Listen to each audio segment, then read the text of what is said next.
Right. I think someone like Danny Meyer, who I'm sure you're very familiar with. Of course. He really made sure that servers and the way you took care and those stewards inside of his restaurants were real careers. You could really grow. Right. And he made them, a real career path in that. And I think that's what, we want to do at Lombardo's and here at Bardo's is we want to empower our team to, this may not be where you want to be forever. You may not want to be a pizza maker, but if you're here, be passionate about the work you do. If you're here, love the job you do. Seek out the knowledge to be better, and then wherever you want to go, let's grow there. Yeah. Let's have the conversations. What do you want to become? Do you want to get out of this business? Where do you want to go? Use this as your fuel to be able to learn those skills and get to that next level. Right. So you This episode is brought to you by Restaurant Systems Pro. With excitement, allow me to introduce to you today's guest, co-owner, president, and CEO of Lombardo's Hospitality Group, David Lombardo. My man, are you feeling unstoppable today? Oh, yeah, baby. Yes. I am unstoppable. Psyched to be here. I had the privilege of interviewing your brother, Matt. He called you out, Matt Lombardo, with Pink Door Catering down in the Cape, or what would you say, the Nantucket? Yeah, Cape Cod, Falmouth. Doing Mashpee. Great things. I would say Casey Anton turned me on to the Lombardo family. Five generations. You're the fifth generation or fourth. I'm fourth generation, but we got some new babies on the way. Yeah, there's some new blood. You know, G5 is on the way. Yeah, man. On the rise. And you guys go back. The family business goes back all the way to 1927. Is that right? It sure does. Dude. Yeah, we started with a small meat market in East Boston. My great grandfather started it. It was probably the size of, like a 20 by 20 box, and he serviced the community. He was the meat guy. You go to him for your homemade sausages and charcuterie and meats and cheeses and just regular groceries, and that's where he started. Came off from Italy and opened a meat market in the city, and my grandfather kind of took that and grew it into supermarkets and then eventually into events. Yeah. And we just keep going. So we're sitting at Bardo's Pizza right now. We sure are. And this is one of your newest projects, right? As Yep. of how many months? So we are almost 2.5 years in. Okay, 2.5 years. That's right. Just starting to walk, you know. And I'm curious. In my research, just trying to get familiar, refresh my memory with the Lombardo family and what you guys have done. Searching Lombardo's Pizza, I came across the Lombardo's Pizza in New York, and they market themselves as the first ever pizza in America. Okay. Are you familiar with this company? I am not. They are not related. I mean, they're probably related. I was going right? to ask We're if there's a Italians, relation. But no, we don't Okay. have any family in New York that we're aware of. I was curious. Us Italians are all connected in some way. Yeah, for sure. All right. Well, I'm really wanting to pull back the layers on the family business, what you've learned from the family, and really unpackage that, and then also talk about what you're up to today and where you're headed. But let's get that motivational, inspirational ball rolling with a success quote or mantra. What do you got for us? Yeah, so I would say that if you take care of your guests like their family, they're going to take care of your success.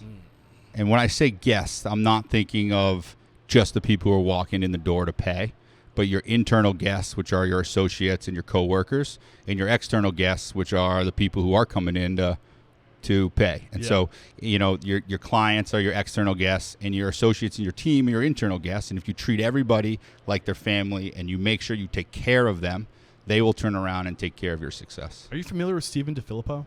Yeah. Did you read his book? No. Oh, because that's exactly the words he uses. Oh, really? Yeah, he talks about his inner guest. Okay. And 100%, if you take care of the people like family, and that's really, I think at the core of what I'm trying to do with this podcast is to help people understand that it's not about you.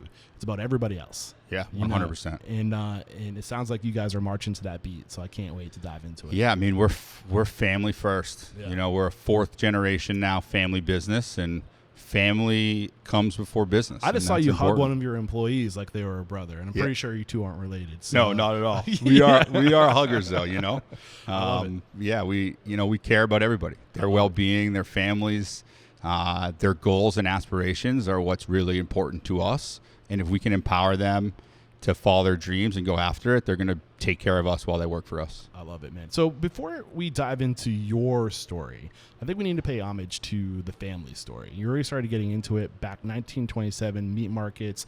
You're delivering meat to the community here in Boston. But you guys, what else should we know about the family?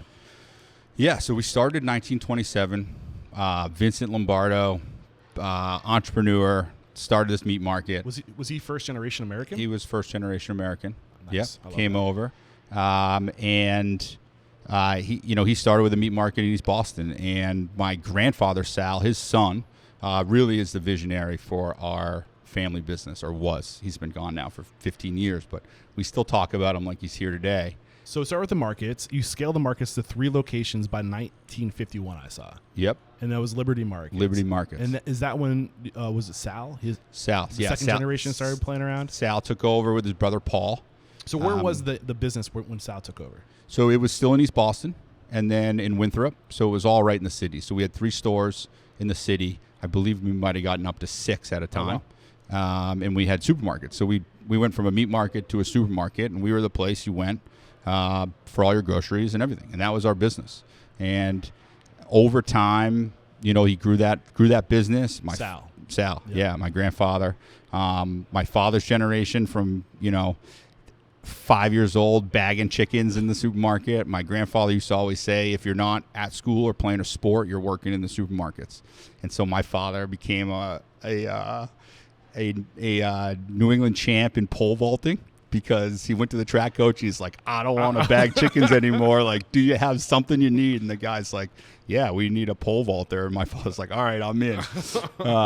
And so it's always been family. It's always been in there. And so it grew from the supermarkets. And then in the 1960s, one of our associates in the supermarket, approached my grandfather, and we had an abandoned bowling alley above one of the supermarkets. And he said, hey, can I have a family party up in that space?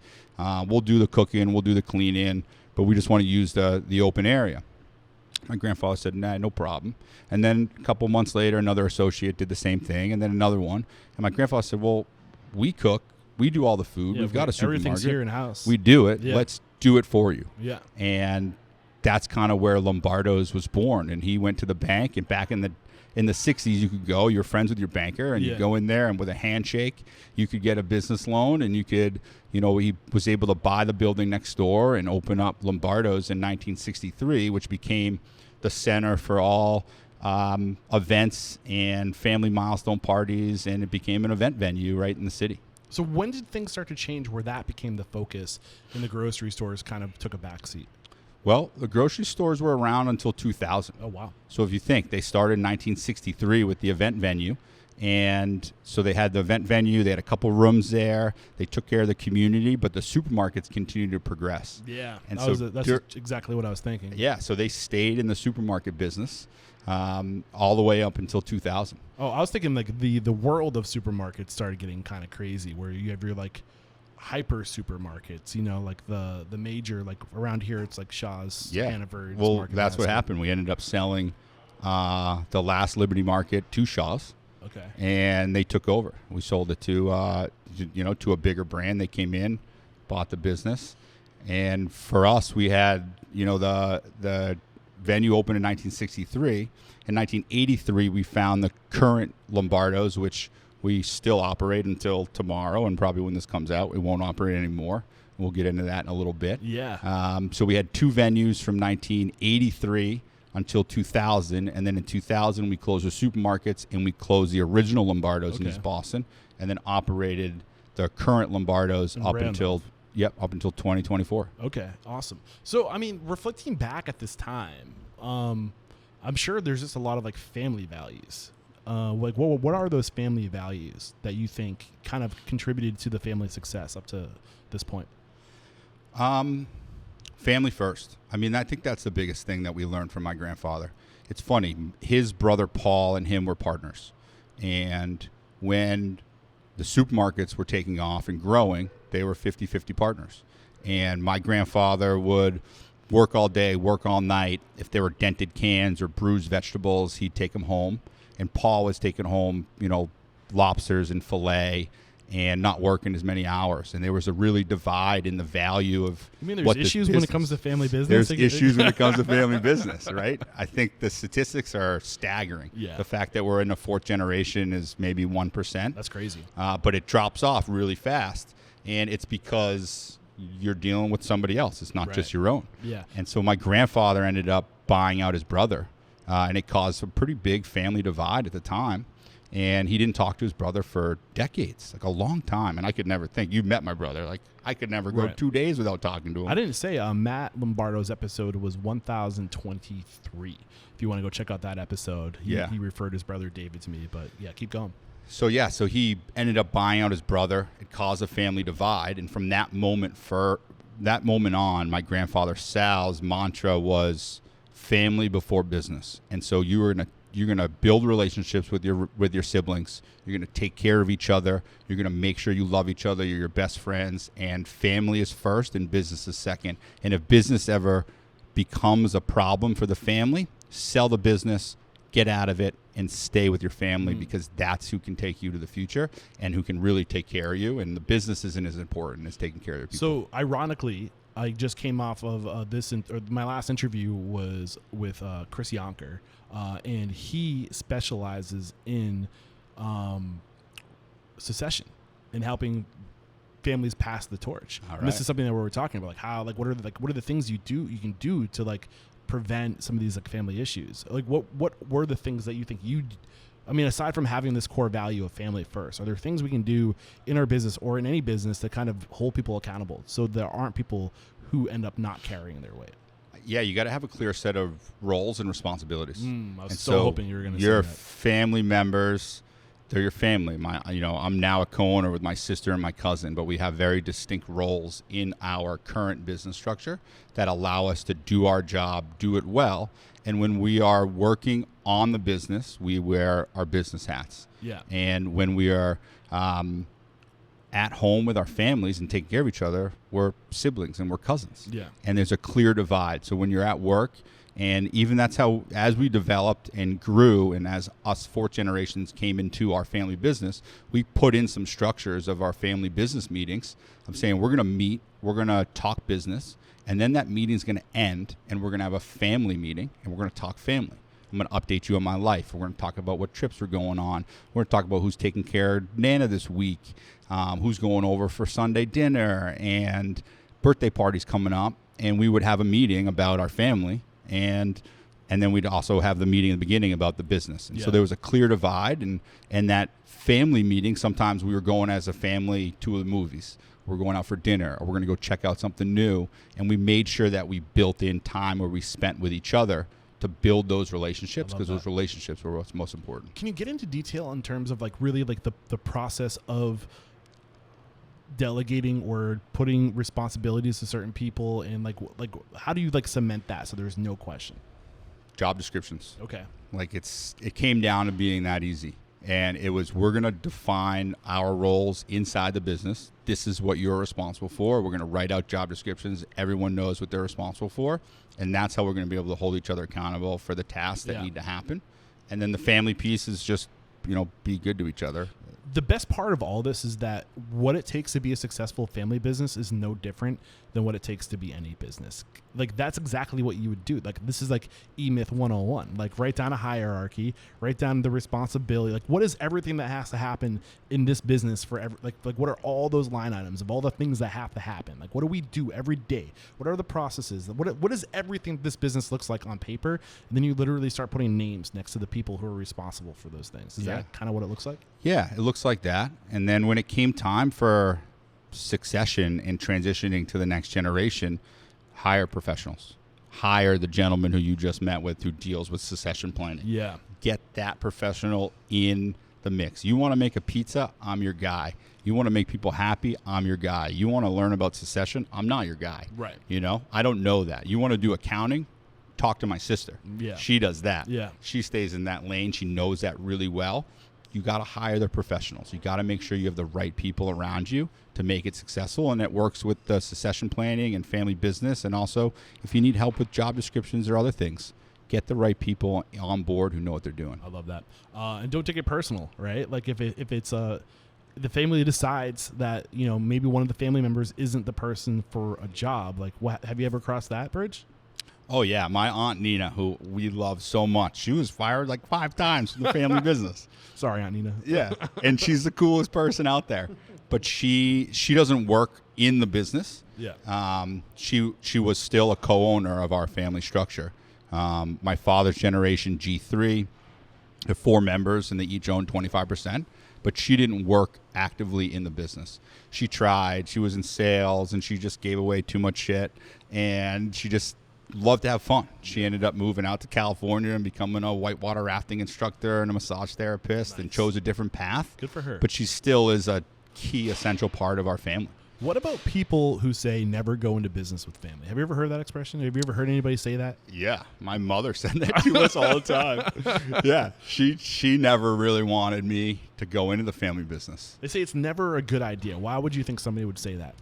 I think because they're destined. Most family businesses are destined to fail, just statistically, and I think it's because the business gets in between with the family, and it can cause a rift, and it can cause, a void in that relationship, which then causes a big rift, and you lose people who you care about.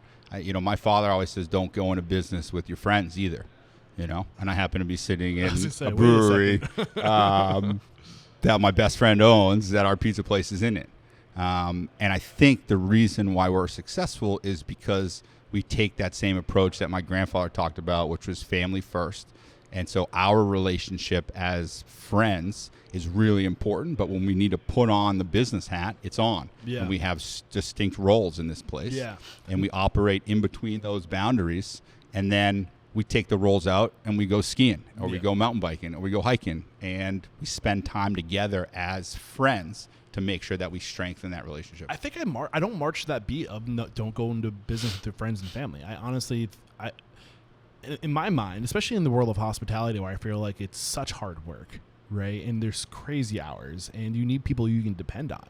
Yeah. Like who can you trust more? Like who can you trust more than your friends and family? I don't think there is anyone you can trust more than your friends and family, but when that trust breaks down, it becomes more than... It ruins that relationship. Yeah. And I think that's why people say that, is to just put caution in the wind of be careful, because if someone makes a decision that you don't like, or someone does something that was unethical or against your moral code, or something goes wrong, then that relationship could be ruined. Right. And so just be careful. Tread lightly on that area. I mean, I think it definitely, like, if you were operating business say 30 years ago, before this information about the importance of systems, processes, procedures, hierarchies, in putting names next to and having job descriptions and all this stuff, I don't think your average business owner did that sort of thing pre 2020, or sorry, 2000, right? I think this stuff started coming out later when people started being able to get access to good business advice, and if you didn't have those things in place, I could see why it would be a higher risk. Those things being the systems, the processes, the protocols, the lanes, the job titles. Like, when you don't have that, I can see it muddying the waters a lot more, right? Yeah. But with all these new ways of doing business becoming more common knowledge, I mean, I say, keep those who are closest to you close. I mean, that's just me, and I'm not trying to steer you either. No. I mean, I think that it's funny. As I look at our business now, we're in the events business, we're in hospitality, we're in the food business. The relationships that we have with our vendors, we use the people we like.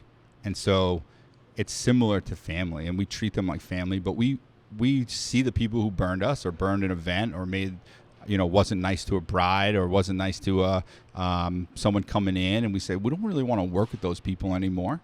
And the vendors that we work with are the people who are most like us. And I think it's similar to, building that community around you and saying, all right, who do I trust? Who can I lean on? And those people become your core that you really work right alongside. Yeah, I love that. Before we kind of start marching into more present day, just aside from the values your family gave you, what were the biggest business lessons that you pulled from just being a part of this organization? Oh, man. Maybe focusing on certain people that. Yeah, I mean, honestly, a lot of my biggest mentors came from outside the family business. Who? And so, when I got started in hospitality, I worked for Legal I Seafoods. saw that. Yeah. One And year, right? I worked for 5.5 years Oh, at really? Legal Seafoods. Yeah. Okay. Right out of college. Well, actually, when I started, my first job in hospitality was really a bar mitzvah DJ. Oh, To take it way back. okay. So I got bar mitzvah when I was 13, and I loved music. I loved the microphone, and I wanted to, be the guy who was doing the Coke and Pepsi dances and playing the music and getting people hyped up. I wanted to be a hype man, and so I started working for a bar mitzvah DJ, and that's kind of where I started in the hospitality world. Yeah. Did you have any desire to be a part of the family business back then? Was that on your radar? Not particularly. I think that I didn't know exactly the path I wanted when I was really young. But once I started working in high school, I worked as a host at Legal Seafoods and an oyster shucker. And I saw the value of making somebody happy. Yeah. I saw how I could impact somebody's experience by just being myself and being hospitable and being warm and giving them an experience. And so in high school, I realized I want to be around food. I love eating. I want to be around that hospitality industry. And so it really started in high school where I really figured out that this is the path that I want to be on. Yeah, I really geek out over the psychological or evolutionary biology. Just the study of psychological evolutionary psychology and all this stuff and why are we the way we are. And one of the things I'm curious about is what is it about this industry that is so appealing for people? And I think you just hit it on the head. It's that ability for the instant gratification of seeing other people be happy. Is that what you? I don't want to put words in. No. I think you hit the nail on the head. I mean, the fact that I can give somebody a really positive experience, it not only creates joy for them, but it creates inner joy for me. Right. And so if I can make someone happy, if I can make somebody's experience better, I found that that's my drug. It's hits that's of dopamine. It's hits of dopamine. Yeah. It's like when you are seen and you're valued and you're appreciated, it releases chemicals and it makes you feel so good. And I hate to distill the whole industry down to it's all about just wanting to be seen, because it kind of feels egotistical. But when you look at human needs, right above you have the security, and then beyond that it's so if we're looking at Maslow's hierarchy needs, the base is your physiological needs. What do I need? Food, shelter. Then above that it's a matter of belonging and being seen and being valued. And if you can get that every day, multiple times a day, it's just what more do you need? Yeah. I mean, my love language is that positive affirmation. I love to know that I made somebody happy and they turn around and say, thank you for that experience. Thank you for going above and beyond. And that's my drug. That's what gets me excited. And that's the best gift that I ever get, is knowing that I could have made somebody's day or somebody's life better by whatever it is that I impacted them on. I love that. So back to Legal Seafoods, great organization. They've been on my radar. I'd love to get them as a guest on the show. I don't know if you have any pull over there. Yeah, so. I can see who's still around. Yeah. They sold recently. So, I saw that. But some of the old timers I'm still in touch with. So, and some of the best people in my life are people who I met there. We ended up here because you said it was outside of the families where you got a lot of the inspiration for mentorship. So who was the mentor here? Yeah, so I was able, when I graduated college, I knew I wanted to be in hospitality. So I reached out to school for. I went to school for family business and entrepreneurship. How appropriate. Yeah, I went to University of Vermont. I wanted to go to Cornell out of high school. Wanted to go to hospitality school. Got rejected. Applied after my first year of UVM. Got rejected again. Oh, man. And I realized that wasn't going to happen, but also that I didn't need it. I think school, and this might not be the greatest thing, but I think everyone on your podcast probably have said this. I listened to the hot dog guy this week. Yeah. What's his name? Matt Barnaby. Matt. And he was like, school's overrated. Yeah. And I think that the lessons you learn at school as a 18 to 21-year-old kid, I wasn't prepared to really learn that much. But I learned the most by doing and by being in the industry. And so, yeah, I mean, I kind of lean in that. I agree. Did I cut you short? No. I good. 100% agree with that. I mean, I think it's important. I think the biggest, if you have the resources and you're privileged and you can afford to go to that school and you have somebody paying the ticket, the amount of networking that comes out of going out of a Cornell or CIA, they're going to open doors for you, especially if you're a hustler and you're going to every class and you're getting A's and you're showing up to all the extra events and the teachers like you. They're going to put you on board a great organization. And I see there's definitely value in that. But and if you're a doctor or you're if you're a doctor, you're accountant, like you got to go to school. Yeah, you got to learn all lives are that in shit. your I don't hand. want you operating on me if you don't know what you're doing. Right. But when it comes to restaurants and hospitality, it's really more about feels and emotions and taking care of people and, going to, I don't know, whatever 101 class. I can't even think of one. That's how good school was. Sorry, Dad. It didn't provide the same value as actually getting into a restaurant. So so when I got to college, I applied for a management role. I knew I wanted to be in management. I know I didn't want to be a server or in the kitchen, but why not? I just knew that leadership was something that I gravitated towards. Yeah. Be it being a sports captain in high school or whatever it was, I liked the ability of being able to make a bigger impact on the greater vision, So, we're a team. This is what we got to do. And I always gravitated towards like that leadership role. And I figured if I got out of college and I went right into serving and bartending straight off the bat, it would have worked. And I think I would have ended up probably pretty similar to where I am today. But I really wanted to accelerate my career as much as I could and get in. I wanted to own a restaurant. And I knew that if I learned from a management standpoint, I would do a lot. And in turn, I became a server and a bartender and worked in the kitchen and dishwashing, and I always did all those things, but I wanted to come from it from a leadership standpoint. Yeah, I think there's definitely something to be said about working all the roles, bartender, server, host, so you understand the big picture and how it all fits together. And sometimes you might have to be the bartender tonight or the host, depending on who calls out, right?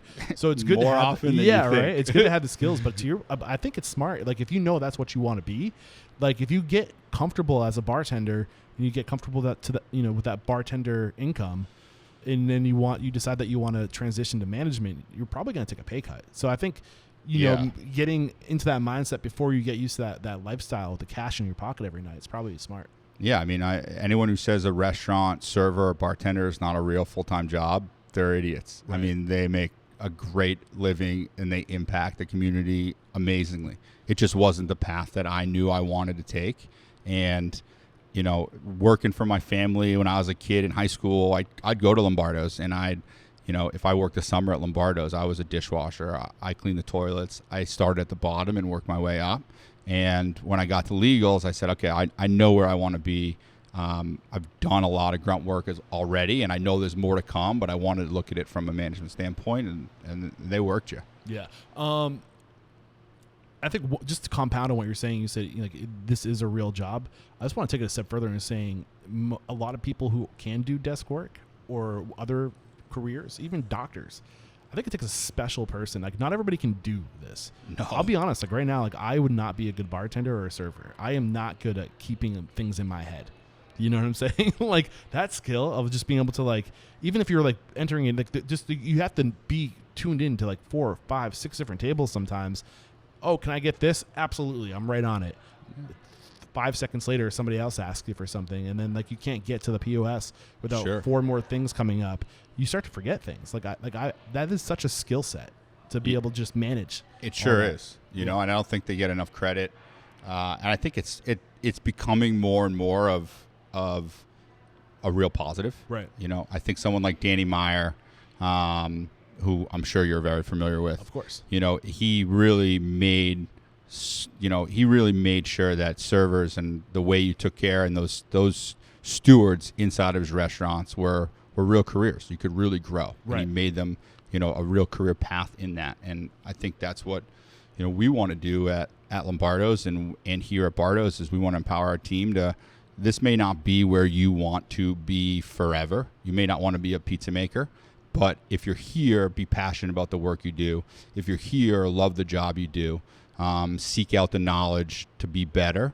And then wherever you want to go, let's grow there. Yeah. Let's have the conversations. What do you want to become? Do you want to get out of this business? Where do you want to go? Use this as your fuel to be able to learn those skills and get to that next level. Right. So you left Legal Seafoods in 2011?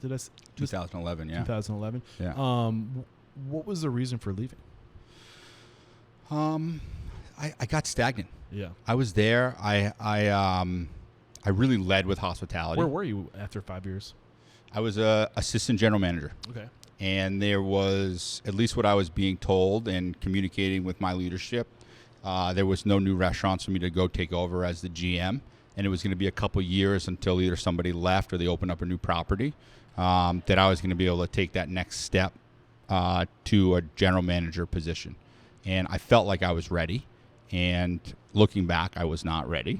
But I felt like I was. And at that current time, our family business of Lombardo's, and we did events. You know, I was working at Legals. I was opening up new stores for them. I was part of their leadership team. It was going really well. It was really fun. And I fell in love with the private event aspect. So when we opened up Legal Harborside here on the seaport, I opened up all 3 levels. I kind of operated and ran the roof deck bar, which is a really cool spot. And on the second level was more fine dining, and they had a private room. And so I started doing private events in that space. And I realized I love that intimate relationship you can have with clients, a small group, making memorable moments happen. You could really impact people in that private setting. And as I got a little complacent at Legals and said, a little discouraged even on not jumping to a GM role soon, I said, my family does private events. That's what we've been doing for 40 years. And that's what I've become passionate about. And so, what an opportunity. Yeah. Right? And at that same time, I'm thinking about it. I go home for a holiday, and my father says, hey, the current GM of Lombardo's is looking to retire. And we're starting to interview new people. And I said, well, Dad, what if I threw my hat in the ring? And he says, go for it. Well, how old are you? Like 24, 25 years old? Yeah. Yeah, I was 25 years old. Yeah. And he said, go for it. You're going to have to go through the interview process. Yeah.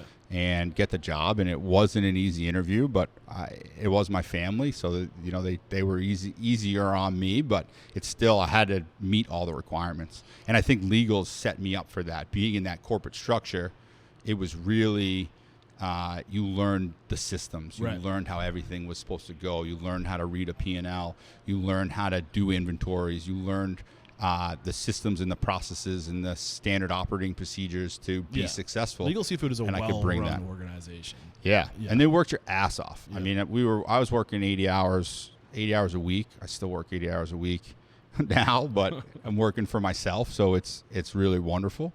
But they worked you really hard. They trained you really hard, and they put you through the rigor of all their systems. So you actually really learned it and experienced it through trainings, through classes.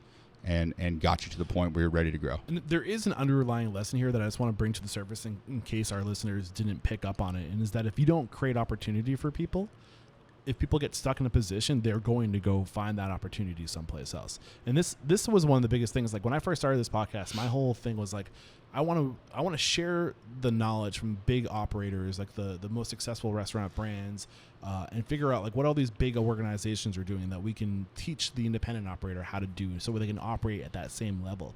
And it was kind of my personal goal to like take the power away from big corporations and kind of shift that cash flow by empowering independents to operate at that same level, right? Yeah. And the more I started to dive into that, the more I started to realize that even if you're small, you'll never be able to compete with the bigger operations because people want to grow. Like people aren't happy staying in the same. Some people are, and there's nothing wrong with that. Yeah. But if you really want to grow, if you want to scale something, it's not about your physical building scaling. It's really about creating the opportunity for the people. And and that's when you know it's time to scale, because if you don't open another location, you're going to have a whole suite of people that could be great general managers who are stuck at the AGM role that are going to go someplace else. And like you got to create that opportunity for growth. What's going through your mind as I say this? I started thinking about how I really wasn't ready to make that jump, and I thought that I was. So when you wanted the GM role, so when I wanted the GM role at Legals, looking back, I really wanted it. I was slighted because I wasn't going to get it, and they chose another AGM when one property came available. I didn't get that choice, and I thought that I had deserved it. I thought that I had earned it, and I had been doing things really well. And then I left, and I joined my family business as a general manager, and I realized that, oh, wow, like I'm treading water here. I don't know if I was ready, but I had an awesome family and an awesome team around me that could help me get to where I wanted to go. So as you were saying that, I was thinking, well, you know, I really thought that I was ready to make that jump, but I wasn't. But I wanted it, and so I went somewhere else. I got it, and I learned by just doing it and being in the trenches and trying to figure it out as I went along. Any other lessons from Legal Seafood before you start to move on about with your time with Lombardo's? Oh yeah, I have a couple really good mantras that Legals taught me, and so a couple of my mentors, Rich Vellante was their executive chef. He's a dear friend. He took me under his wing and really made sure I was guided. Alan Dempsey also was one of their operators. He kind of was the director of operations and was a visionary for all their brands. I mean, they had 30 stores, I think, at the time I was working there. That was Alan, the chef, and who was the other one? Rich Vellante was the chef. Alan Dempsey was front of the house, kind of the I don't know what his exact title was, an executive director of front of the house. And then one of my GMs at the time, Victor Hannon, who's one of my best friends still to this day, just taught me how to really be in command of our people and to make sure you hold people accountable. What did that look like? On which end? So you said Victor taught you how to be in demand of your people? Yeah, like he was a no bullshit manager. You know, if you worked hard and you did your job, you were praised and you got, you could grow and do what you wanted and really develop, and he would coach you. But if you didn't do what you were supposed to do, he held your feet to the fire. So he was really big on accountability. So I could go back. I remember a time where I was an assistant manager for him, and I was in charge of the takeout department. And I remember I was off. It was Friday night. I finally got a Friday night off. Thank God. I can't wait. I've been working all week, and I got a date with a girl. Nice. I'm stoked. I'm like, all right, we're going out. We're going to have an awesome night. And Victor calls me, and he's like, your takeout guy didn't show up.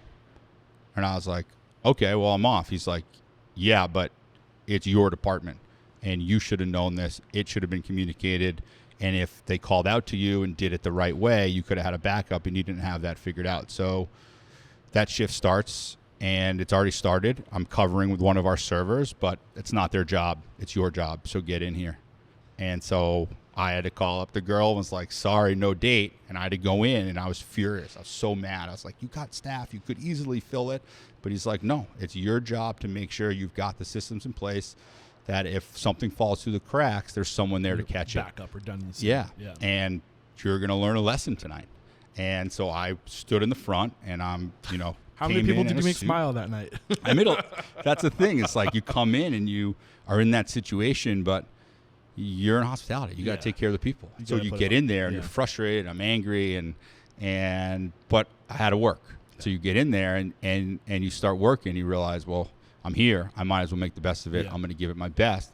But I learned a lot from him on his leadership style, and he's still in the restaurant industry today, and he's still someone I call all the time to say, what do I do in this situation? How do I maximize this area? How do I gain some profitability here? And he's always a great resource. What did Rich teach you? Consistency builds credibility. I think that was a mantra I say all the time. Consistency builds credibility. Be consistent, and you'll be credible in everything you do. How did he teach you how to be consistent? His level of hospitality, of taking care of people, being the executive chef of a 32 restaurant group. If you were a dishwasher, if you were a manager, if you were a GM, he treated everybody the same. He made sure that you had his ear if you ever needed anything. If I ever had a question, I could call him or send him an email, and he would schedule a time, and I would go down to the corporate office, and I could sit in his office, and he would talk to me like I was the CEO of the company. And he created that ability of saying, if you're consistent with everybody you work with, you treat everybody fairly, treat everybody like you want to be treated, and you're consistent about it, and also with your processes. You're going to cut the fish the same way all the time, because the restaurant in Chestnut Hill and the restaurant in Braintree, the menu item is the same. So that item, if their guests are going to go to both properties, it's got to be the same. So creating that consistency allows the brand to be credible. And I took that to heart with also the people. Like if I'm a consistent manager, then I'm a credible manager. And that was a really big lesson that Rich taught me on that. Yeah. And the other thing, we'll talk about interviewing people and hiring people. And when you're a manager, you're responsible for doing those things. So I'd always ask him, what do you look for in somebody when you're trying to hire them? And so he would always say, knowledge, passion, and love for what you do. I was like, okay. So what do you mean by that? And he's like, well, I want somebody who seeks knowledge. I don't need somebody who's smart and knows everything, but I want someone who wants to seek knowledge, who wants to learn. Whatever it may be, they're willing to go out of their way to find the answer and to figure out the solution and find out how to do their job better. So you want someone who seeks knowledge.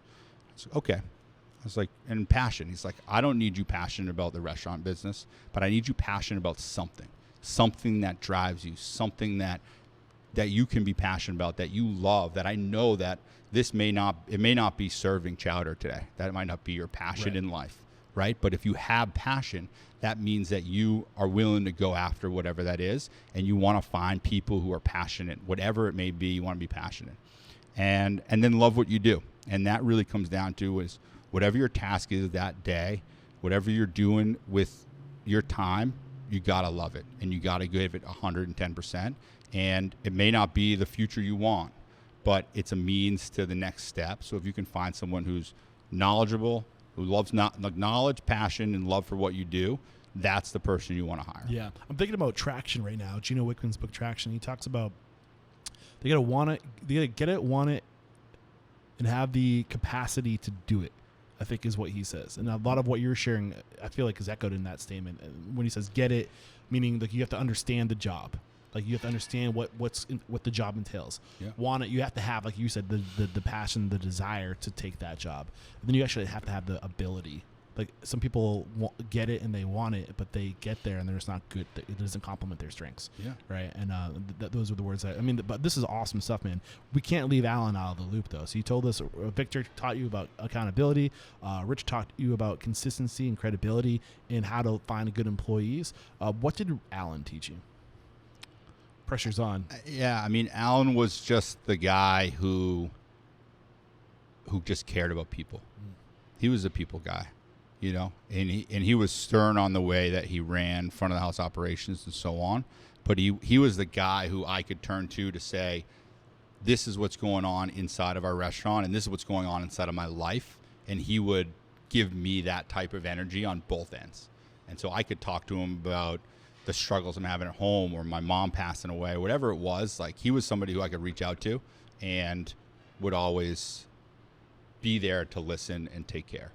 And I think that's important in leadership, is it's got to be deeper than the task at hand, you know? Yeah. And if we're going to build a successful team at Lombardo's Hospitality Group, and we're going to make sure we want to be successful, we got to make sure we're investing our time and energy into our people and really giving them the open door policy of come sit and talk to me about your life, your aspirations, what you want. I love this, man. Can you believe we've been going for about 40 minutes? No. It goes by. People would be like, you need to keep your podcast 60 minutes or less. I'm like, How are you gonna how? do that? Yeah. How can I be present and get to know somebody and share their story in 60 minutes or less, dude? But I'm happy that this is now a 2-hour-long podcast because I feel like this is some gold, dude. So I learned a lot from that place. I also, they were relentless in taking your time.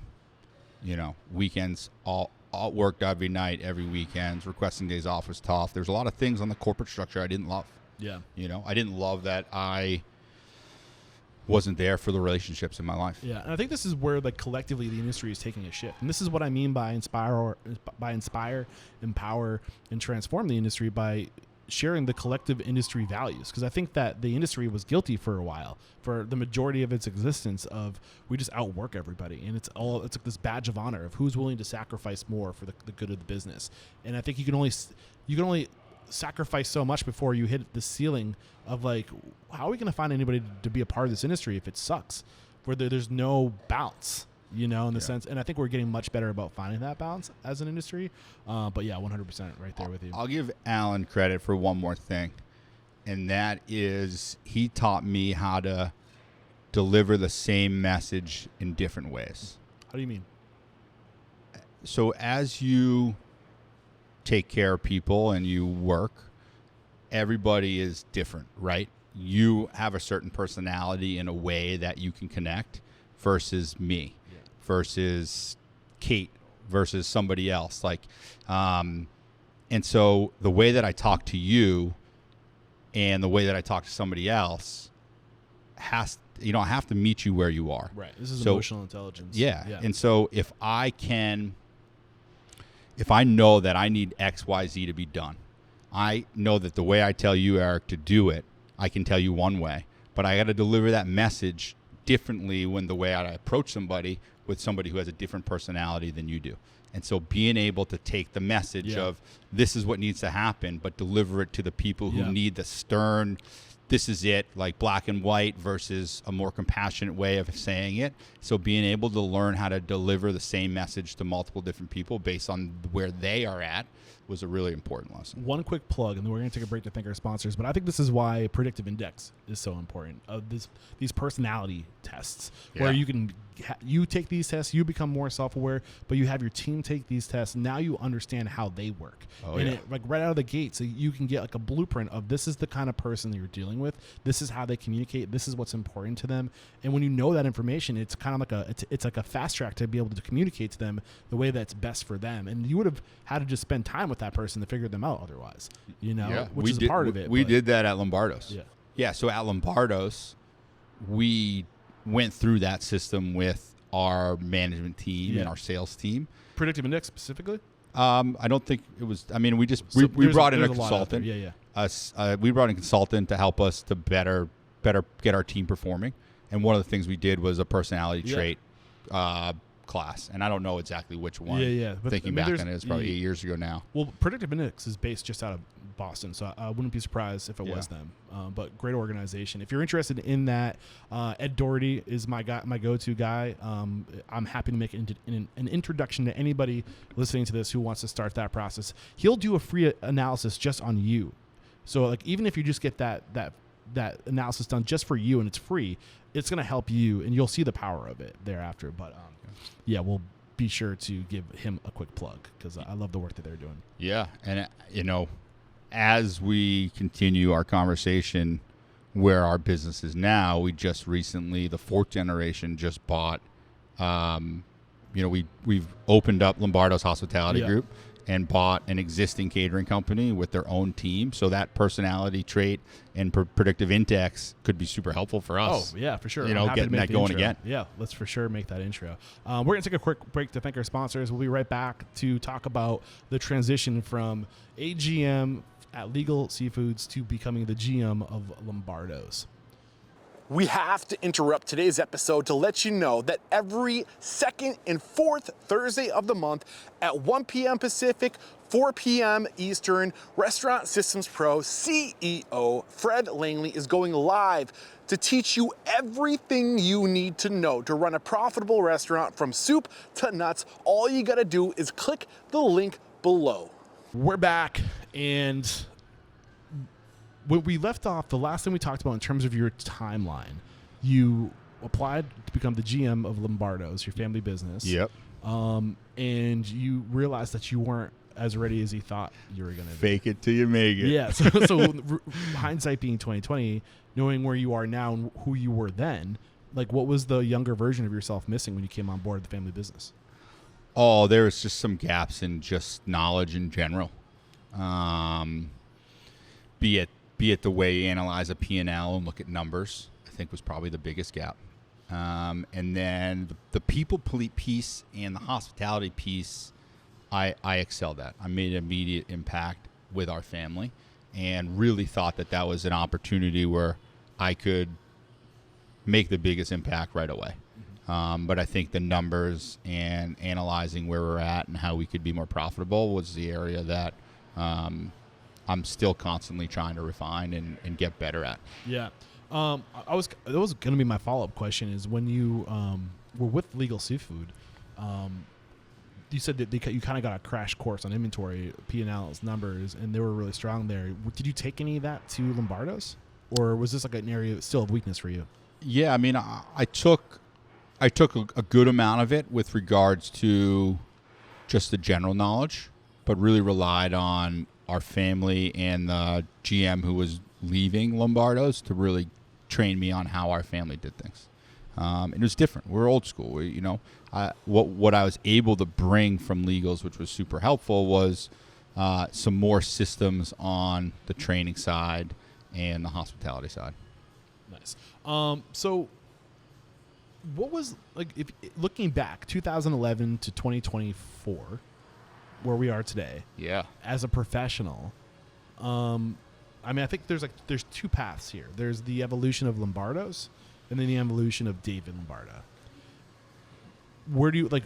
Let's focus on both paths. But starting with the evolution of David. Actually, no. Let's focus on the business first. Like, since then, how has Lombardo's evolved, and like, what was your influence on that evolution? Yeah. So Lombardo's was around. So the Lombardo's that I worked for was located in Randolph, Mass. It was a 52,000 square foot event venue, catering hall. We could hold parties up to 1,000. And we also have Vinton's nightclub, which is 1,000-person nightclub on the premise, open 2 nights a week. And so I was in charge of both of those areas.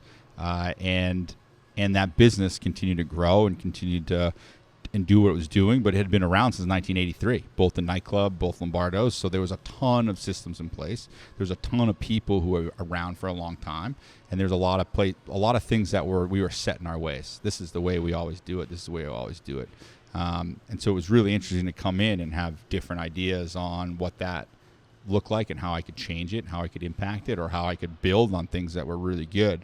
But our business continued to grow and evolve, and our sales continued to increase, which was great. I think we got younger. We put in some new systems. We changed some of our processes. And I felt that we were making an impact. What were the biggest systems and processes that needed evolution, in your opinion, and it got that evolution?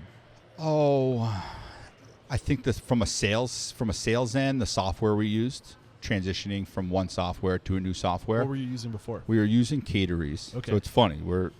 That's a popular one that I would have expected that you would have been happy with. So we were using Cateries, and now we're back to using Cateries, but we'll get there. We were using Cateries, and its interface is very rigid, and it's not very hospitable. I think when you think about a software being hospitable, it's probably kind of a weird thing to hear. Right. But, it hurts your eyes to look at.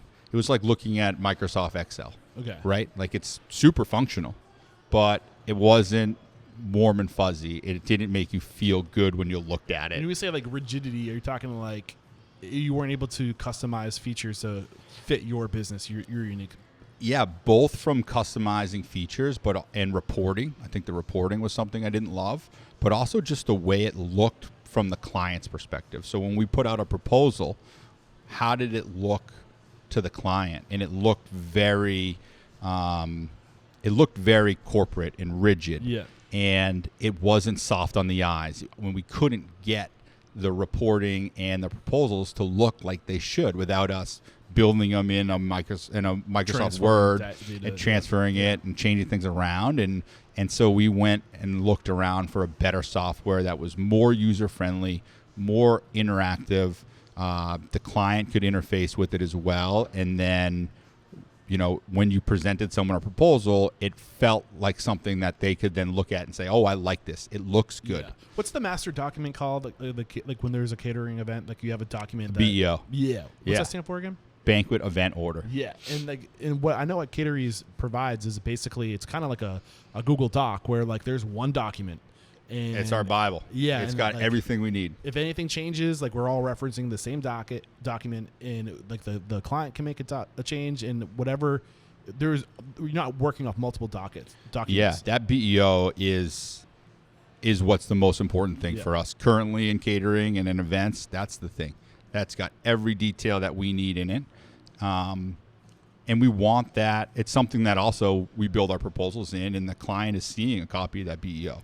And so even though for us it's got all the information, it's detailed, we want it to also look and feel good for the client on the receiving end of it. And so we found a software called Triple Seat, and it had everything we wanted, and it had also the ability to be pretty. Okay. And to be attractive on the eyes. And when did you make that switch to Triple Seat? Oh, man. It was probably 8 years ago. I want to say they were a sponsor at one point. I should probably know the answer to that. I want to say it was like 6 or 7 years ago, but they're definitely on my radar. Yeah. So we were at Cateries. We made the switch to Triple Seat. And, you know, Did you tell me when that was? How long ago that was? I think about 8 years. 8 years ago? Yeah. So like 2016? That sounds about right. Yeah. That's when they were on the come up. That's probably about it. And our team liked it. It was easy to adopt. It was better looking for Cloud-based? clients. It was cloud-based. It just was a much better interface to work with. Yeah. And it gave our sales team confidence to go sell, that they could put something in front of them that was reflective of what we're putting on the plate, you know? Yeah. So we care about presentation. We care about, you know, the way that things look. We love the way that the room looks, and the certain linens and the lighting and the food presentation on plated meals and on buffets. Like, we want all that stuff to look a certain way and be uniform and be sexy and be attractive and be approachable. And then we'd hand them this proposal, and it didn't match that. And so we found a software that matched the way that we wanted it to look.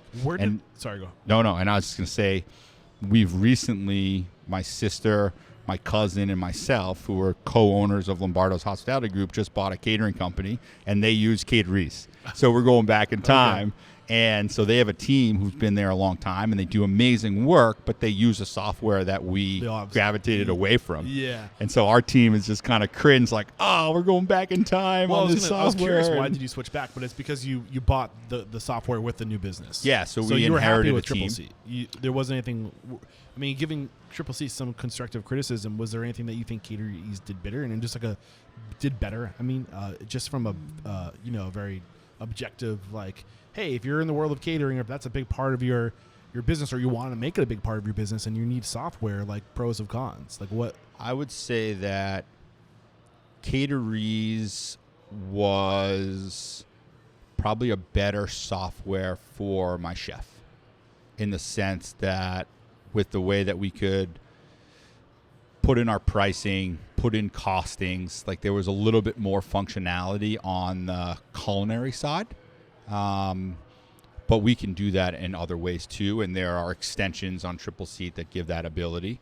So I'm not knocking Caterese. They're a huge business. They do a lot of stuff, and I'm currently a client of them again. But we will be transitioning our team. You know, when we bought this catering company, we bought their assets, we bought their book of business, and we inherited their team. Yeah. People who work for them for 18, 20 years, and they've been using Caterese, and so it's going to be a slow transition to transition them to Triple Seat, but I think they're going to see that value when we start to make that training happen. Yeah, when you take over a company, you don't want to make too many waves too big, because that's a good way to just piss people off. And we're not get the cultural to do that. shift first, and then worry about the systems and processes. Yeah. But what else in terms of, like, the evolution of Lombardo's, and just like how you, like, a new generation came in, and that was one of the things I was really interested in coming into today's conversation, is one, going deep into the world of catering, which I don't get to do often, but two, the business goes back, the family business goes back to 1927. Yeah. Like, how do you evolve family culture in systems, over time? Like, how do you stay fresh? Yeah, I mean, I think, I was the last of my fourth generation who worked for our family to join the business. So my cousin Francesca came over first, and she was in finance, and she came over just as a part-time job to kind of transition her career, and fell in love with it and stayed. My sister as well. She was a GM for a restaurant out in Aspen, Colorado. She moved home and decided, I'm going to go work for the family for a little bit. Your brother spent some time in Aspen too, didn't he? He was Jackson Hole. Oh, Jackson Hole. Yeah, but yeah. Big ski family, huh? Ski family. They both went out west after school, kind of took care of their passions, did that. My sister came back, started working at the family business for a little bit, again, as a transition to figure out what you wanted to do, and stayed. And then I made the transition knowing that is what I wanted to do. And when the three of us got together, we saw things in our family business that have been working for a really long time that needed updating and upgrading. Yeah, getting outside of the family business. I was curious if that's why your family had you go work for Legal Seafoods, and maybe, like, force the kids out to, like, get fresh perspective and then come back. Yeah, it wasn't a thing. It was never forced. It was never anything. There was no structure around that. And we put in that structure once we became part of the family business, and we started working with a family business consultant and figure out succession. We put in parameters for entering the business if you're a family member. and making sure that you get outside experience and that you have certain criteria based on your work experience to where you can land in the business in the future. But it was never something like our families were like, you're always going to come work for us. Yeah. Like none of our fathers even want, like, not that they didn't want us to be there, but wasn't part of the plan. It wasn't part of the plan. Yeah. It was just, we're going to keep doing what we're doing. And now that our kids are in it, it got them really excited, and they allowed us to make some changes. So the kids go off, they come back, they see, oh, there's some things here that could be done a little bit better. What were those things? I mean, my father didn't start using an accounting computer that wasn't a green screen and had to be plugged in all the time until probably 2018. Wow. So, and we love him to death, but he has a ledger. If I say, Dad, what was our electrical bill in 1983 in the month of November? He will go to a binder in his filing cabinet and open it up, and he has a record handwritten of every single bill, every single month, every single year, forever. And he operated that way until my sister came in the business. Was like, Dad, what are you doing? Like, they have But also, soft, like kudos to him. yeah, Like, oh, that's yeah. impressive. Yeah. Yeah. But like, what you've got to update your systems. Yeah. You've got to get into this future. I mean, he There are literally more had efficient ways to do a this. green screen DOS computer with floppy disks in 2018. Like, that's insane. That is crazy. But it worked for him. It worked for the business, but it didn't work for us. And us coming in, we're like, we need something that's more fresh. We need something that we can work with, that we understand as a generation. And so, yeah, like now my dad has a cell phone and like has a computer and knows stuff like Way to that. go, And he's Dad. great at it. He got it figured out. Well done. Yeah. So you guys, you came in, you freshened up the catering software from Cater Ease to Triple Seat because of the impression it left with the guests, and then you updated your accounting and your computer tech stack. What was, so you went from DOS to QuickBooks? We just moved to QuickBooks. Oh, really? We had a different accounting software. I don't even know what it's called. Oh, okay, we don't have to get into that. So, like, again, But now we're on QuickBooks, which is great. Nice. Which is like an even bigger upgrade. Nice. So, I mean, again, just thinking about like evolution, the family evolution and the business evolution. Like, how have you evolved? Like, take us to like where you were just before like the most recent series of events. Where we'll get to that. I don't want to get too much ahead to like where you are today. Yeah. Honestly, when the three of us came into the business, it really set our business on fire. We saw great growth in sales. We saw an increase in our hospitality. We started to evolve of being the place that your parents had their prom to where now your kids, their kids are getting married. And, we've always been a generational place. We've been around for 40 years at that location. But we really started to get a little bit younger. We started to get a little bit more edgy. We evolved our brand. We redid our logo. Like, we started to really make an impact on the way that we look to the outside world, which attracted more people and more business to come in. I can't remember who said it. I want to say it might have been a Philadelphia concept. I can't remember the name of the book, but he was talking Jeff something. Jeff Benjamin, maybe. Okay. Philadelphia. Maybe the book will come to my mind, but you got to refresh every 5 years. It's just maybe he was with what are some Steven Starr? I think he might have been like Steven Starr's like right hand guy, front of house, or one of those.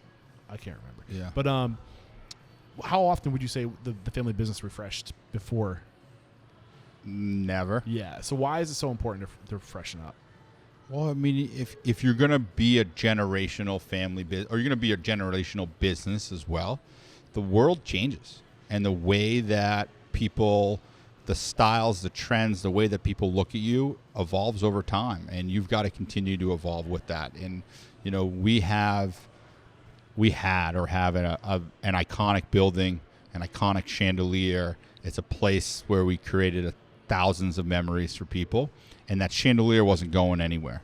But the brand that we presented behind that chandelier really needed to continue to evolve and grow and get younger and to get refreshed. And so we went through the process of making those changes happen because we knew that it was going to attract a younger, newer clientele to be able to come in and have their events with us. So, I mean, I think also just having a new generation of people who can kind of relate with the new demographic, the new target market, the people that were replacing those who would be throwing these types of parties before, like the clientele changes with times. Yeah. And being of the demographic of the people you're serving absolutely must have helped that. Was there resistance from the family to change things? Yeah. How'd you deal with that? We just met and talked about it. Yeah. And honestly, that's what we do as a family business. You might have a new idea. You might have something you want to change, or you might have a problem, and you're going to have disagreements. I think that's where our strength is the best, is when we're in that room and we're meeting as a family and someone presents something. We have real dialogue, we have real conversations, and we stay there until we all come to an agreement on what the best course of action is. So you and I may not agree, myself and my sister may not agree on that path, but as we talk through the pros and cons of both areas, it goes to a family vote, and we, try to figure out what the best course of action is. And eventually one side says, you know what, you're right, let's give it a shot. And we're going to put 100% of our effort and belief behind that idea, even if it wasn't ours. And so as we progressed and came into the business, we sat with our family and said, these things need to change. Oh, no, this is the way it's always been. And we said, well, this is why. And really finding that why was important. And then you have some success. You have one thing that you presented and it goes really well. Now they've got buy-in for the next and say, okay, well, we can reference this other area that worked out. And so it's just an evolution, and it just starts with building those relationships as a family, being able to have comfortable conversations with that, and then presenting ideas and trying to grow. So you said sales increased. Are you willing to talk about by how much? Yeah, for sure. When did this shift happen? Was it 2018 when you guys did the facelift of the remodel? Yeah, 2017, 2018, we did the remodel of the brand. Yeah, we also remodeled one of the rooms. Okay. We had done a refresh of the whole ballroom the year before I came on board. And so the aesthetic on the inside changed. We were doing, when I came on board in 2011, we were in the $3.5 million range. And before COVID, our peak, we were, close to 6. Wow. So we really grew. Wow. We made a really big impact, which was great. Do you think it was mostly just the new look, or what were you doing differently to increase sales other than just keeping it fresh? Honestly, I think it was myself, my sister, my cousin, and we were just passionate. We loved what we did, and we knew that there was a lot of growth. We had been doing things the same way, and we were just kind of stagnant. And we were still a place that people came, but it didn't have a refreshed look. It didn't have a newfound energy, and we brought that. The three of us came in there and were like, let's turn this into something we'd be really, really proud of to continue to grow. And we just took the bull by the horns and just kind of went with it. What did that look like outside from freshening things up, though? What did you start doing differently internally? Internally, with our team, we hired new people. We added people. We added new salespeople. We brought in people who had experience, but also who were younger. We tried to infuse some energy in that. We joined a lot of associations and started going out and learning and getting educated. What type of associations? So like ILEA, International Live Events Association, NACE, National Association Caterers and Events. I joined the board of a nonprofit that I still sit on today called the Search Foundation, which helps event professionals in crisis. We started to go and speak at conferences, Cater Source, the special event conference. So we would go to those conferences every year and learn from professionals across the country on what they did in the events and catering world. And then we started speaking on family business, on leadership at these conferences and really making an impact. And that in turn created more energy and more vibrancy into into our growth. And we saw like, oh, we're going to learn from people who do this in other places and really start to invest our time and energy and money into our education on how best to be the best caterer and the best hospitality brand that we can be, and took from all of our, competitors and people around the country, and I hate competitors. I like co-opetition. It's a really good word. Simon Sinek uses opposition. Okay. I love that because the way he talks about it is like you're not competing to beat people. It's like that's the wrong, like if you have that he calls that a finite, a finite mindset. But if you have what he calls an infinite or an infinity, like an infinite mindset, it's about you have opposition, and opposition's good because they challenge you and they make you better and they have different perspective.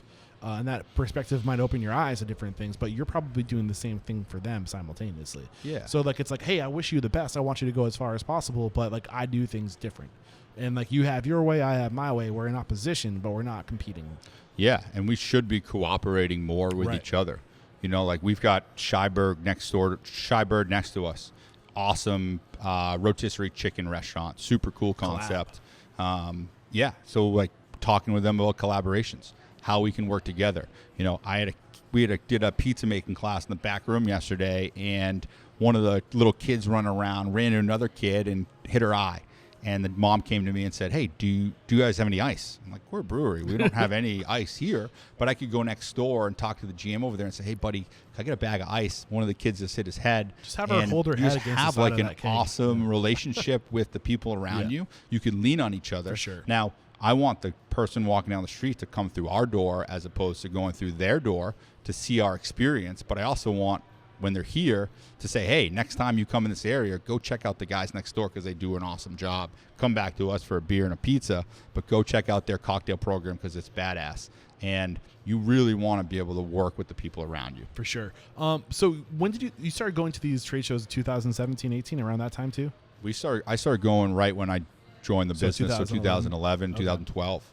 Yeah. What were the biggest influences that you think you got from going to those trade shows that, like really had the biggest impact on your organization? It's just that we're not the only one. Yeah. Like there was a world out there that I had just not known about. And in the restaurant world, you got Mass Restaurant Association, which we're part of, and there's some associations like that. I didn't know what the events world was like. Mm-hmm. I really didn't know the extent at how far that went. And so that's where we got the most value of meeting like-minded people who are either going through the same struggles we're going through or having successes because they've already been through them.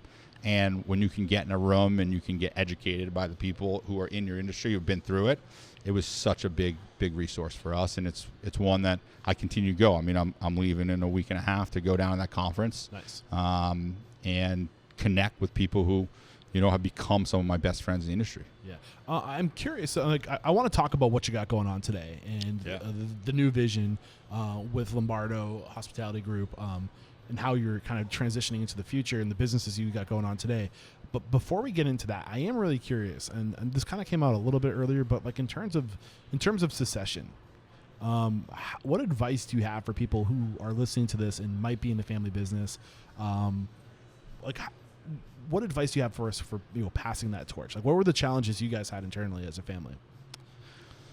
We couldn't make a decision. How long was the conversation like in the ring? Years. Like years of just stagnant conversations. What couldn't you decide?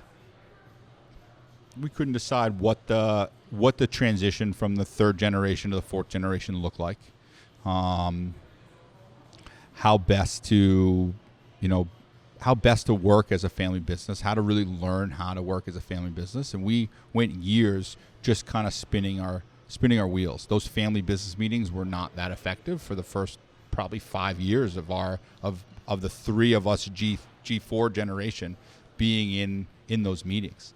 And it wasn't until we hired a professional to come in and teach us the best way that we can communicate on the family business end to learn about succession, learn about all the things that we need to put into place, the systems, the financial systems to put into place, and start to really develop a true plan, taught us how to have a meeting the right way. Those things weren't happening when we all first came into the business. It was very divided. There was a corporate office and our family, and then there was the people who were working. And it wasn't until we all got in there and started thinking about what's the future hold? What are we going to do next? How do we grow? How do us in the fourth generation start to think about becoming owners? And what does that conversation look like? And they were difficult conversations to have without learning how to have them. Right. And so my advice is hire professional. Who'd you hire? Can you say? Give them a little plug. Yeah, I mean, I don't know the name of the company. Okay. This lady Linda, she was super sweet. I'll figure out the name and I'll let you know. Yeah. We got them as a resource from the dean of at the time was the dean of the UVM family of the business school, who taught the family business class, and she referred a real succession planner to come down and work with us. So the big things you mentioned was the increase. The financial systems that you had to learn. You changed the financial systems, and you also changed the meeting systems. Yeah. So kind of paint that picture. Like, what didn't you know that she helped you realize? Well, she created structure. What did that structure look like? Structure was... Where was it before, or where was it after? Before, there was no structure. So we all kind of sat in a room and we chatted. So like, we're talking about the financial meetings? Just the actual business meetings we were having didn't have a lot of structure. So you'd go to a meeting, you'd sit there, and you'd talk about family stuff, you'd talk about business stuff. There wasn't a note taker, there wasn't a timeline, there wasn't an agenda, there just kind of was conversation, and then things are said, nothing's recorded, and you leave there, and then you come back in a week or a month, and you do it all over again because no one paid attention the first time and didn't put any actionable items into plan. Got it. So what she did is she sat us down and was like, first of all, you need an agenda every meeting. You need a start time, you need an end time, and you need exactly bulleted out what you guys are going to talk about during your meeting today. And she created a spreadsheet where, every month, we'd have a family business meeting every month, and every month the note taker would change. And so you had a chair of every meeting that would change. And so it wasn't always, Vinny, our CEO, my uncle. My father would be chair one time, I'd be chair one time, and we'd rotate the responsibilities of leading the meeting. And that chair was just who's going to lead the meeting, who's going to walk us through the agenda, who's going to walk us through the bullet points, who's going to tell people when it's time to stop speaking. And then we had a note taker. Who's going to be taking notes today? Who's recording this conversation? Who's taking notes on all the details that are going on? And then who's creating actionable items? And so in that meeting, you'd have the actual items from last week, what they are, who's responsible for doing them, and when they're supposed to be done. Yes. And you'd build that all out, and that's how you'd run our meetings moving forward. So it had structure. It had measurable items. It had accountability. And you could turn and say, hey, Dad, we expected the P&Ls to be here this meeting. Why are they not here? And what happened that caused it to not be here? And how do we fix that for the next time? Yeah, what you're talking, so what I use for what you just described is EOS. Are you familiar with Traction? Have you ever heard the book Traction, Gino Wickman? I've heard the book. I haven't read it yet, though. Great. So in that book, they talk about the entrepreneurial operating system. And within the operating, the EOS, the entrepreneurial operating system, they have what they call a level 10 meeting. And the level 10 meeting is a weekly meeting. And the level 10 meeting is a part of a greater meeting system. You have your annual meeting. You have your first meeting where where do you want to be in 10 years? Yeah. And then you basically reverse engineer that all the way down to your annual meetings, to your weekly meetings, to your quarterly meetings. It's basically we're going here in 10 years. This is where we're going to be, and how do we reverse engineer that and break it down into bite size? And what can we do this week to get closer to that 10-year goal, right? Yeah. But they talk it's called EOS. I encourage anybody to. I'm gonna be pushing EOS hard in the coming years. I'll go check it out. Yeah, and essentially that's what we were doing. It sounds like on the meeting end, 100%. So they use different language, but basically it's you have your level 10 meeting, which is just a weekly meeting, and then the first thing you do is you talk, you segue into what's professional or personal good news. Then you go over your scorecard, which is here are the numbers. You go over all the key KPIs. And then from there, you talk about customer issues or whatever the issues are. And then you go through each one of the team members' rocks, which is their focus. And are you on track or off track from wherever you said you were going to be during the quarterly meeting? I'm off track. Drop it down. and you don't talk about anything until you get to the identify, discuss, solve. And as you're going through everybody's KPIs and whether they're on or off, you get to that identify, discuss, solve, and you start brainstorming. Why didn't you do this? Like, what was the issue? What was the roadblock? Like, what's another solution? But it forces you, to your point, to have that structure, to have somebody documenting all this. And then when you come back the next week, did you get over that hurdle? So it forces people. It's a process for growth, which is why I love it. And I think that is exactly what that helped us be able to have better conversations related to the business. Yeah. And to segregate when it was time to talk about family stuff. Yeah. And it made our unit stronger. It made our family stronger, and they're super helpful. Yeah. And we couldn't have done it without having somebody come in and teach us that. Yeah. And sometimes you need that third party that is, not part of the family. Yeah, exactly. Yeah. To be the tiebreaker. Yeah, or that whatever. outsider come in. And so, that lady came in and met with us. She would attend all of our meetings. Yeah. And then eventually she weaned off and said, okay, I'm not going to come this week. You guys are going to run it yourself. And then I'm not going to come this month. You guys aren't going to run it yourself. And then it's been years. She's not at those meetings anymore, and we've got it figured out. We still don't always make the right decision or decisions quickly, but we have the structure of how we have those meetings. And it's weird talking about family business on a public podcast, so I want to say thank you for being willing to talk about this stuff. Yeah. But it sounds like you had a really healthy family dynamic. So yeah, I mean, it really, our family has really been, they're my best friends. And I think that was instilled by my grandfather, Sal, after he had the fallout with his brother, was you've got to take care of your family. Yeah. And so, my wife laughs at me like our only friends are family. I mean, we have other friends too, but like family that's who I want to spend time with. Yeah. I want to go hang out with my brother down the Cape. I want to go see my sister and her daughter Hazel and my brother-in-law Rich. Like I want to go hang with Francesca and her husband and their kids. Like we gravitate towards each other, and we really invested a lot of energy into those relationships, and they've become the best ones in my life. So ultimately, where did you land? Like, how did the family decide to move forward? So COVID hit. And as you know, as you've talked about this all the time, it's kind of a pivotal point in our industry. It's changed a lot of things for a lot of people. And for us, it almost accelerated the future transition to where we are today. We were cooking on all cylinders. Business was great. Our numbers were the best they've ever been. And I was at the Cater Source conference in Las Vegas, and the world shut down overnight. NBA canceled their season. I'm watching on the TV. All the sports leagues canceling their season. People laying off everybody. And I think it was March 16th, whatever it was. It was like a crazy day. I was in California when the I was like, am I going to be able to get home? Yeah. And it was like this weird thing. Like, yeah. What do you mean? Like, we can't go somewhere or see someone? And we're in a social gathering business. We're, caterers, hospitality, and it became social distancing, and you couldn't be around people, and our industry was shut down. Yeah. And the first industry to shut down was events and gatherings, and it was the last one to reopen. And so we got home, and we had to lay off 147 people overnight. Ouch. And that's not a good feeling. And those people have worked for our family for 30 plus years. These are like, they changed my diapers back in the day. Like, this is like as close to blood as we have. Yeah. And they're all out of a job. And our building shut down, and it's dormant. And for months we had nothing. What we did have was a positive attitude and energy.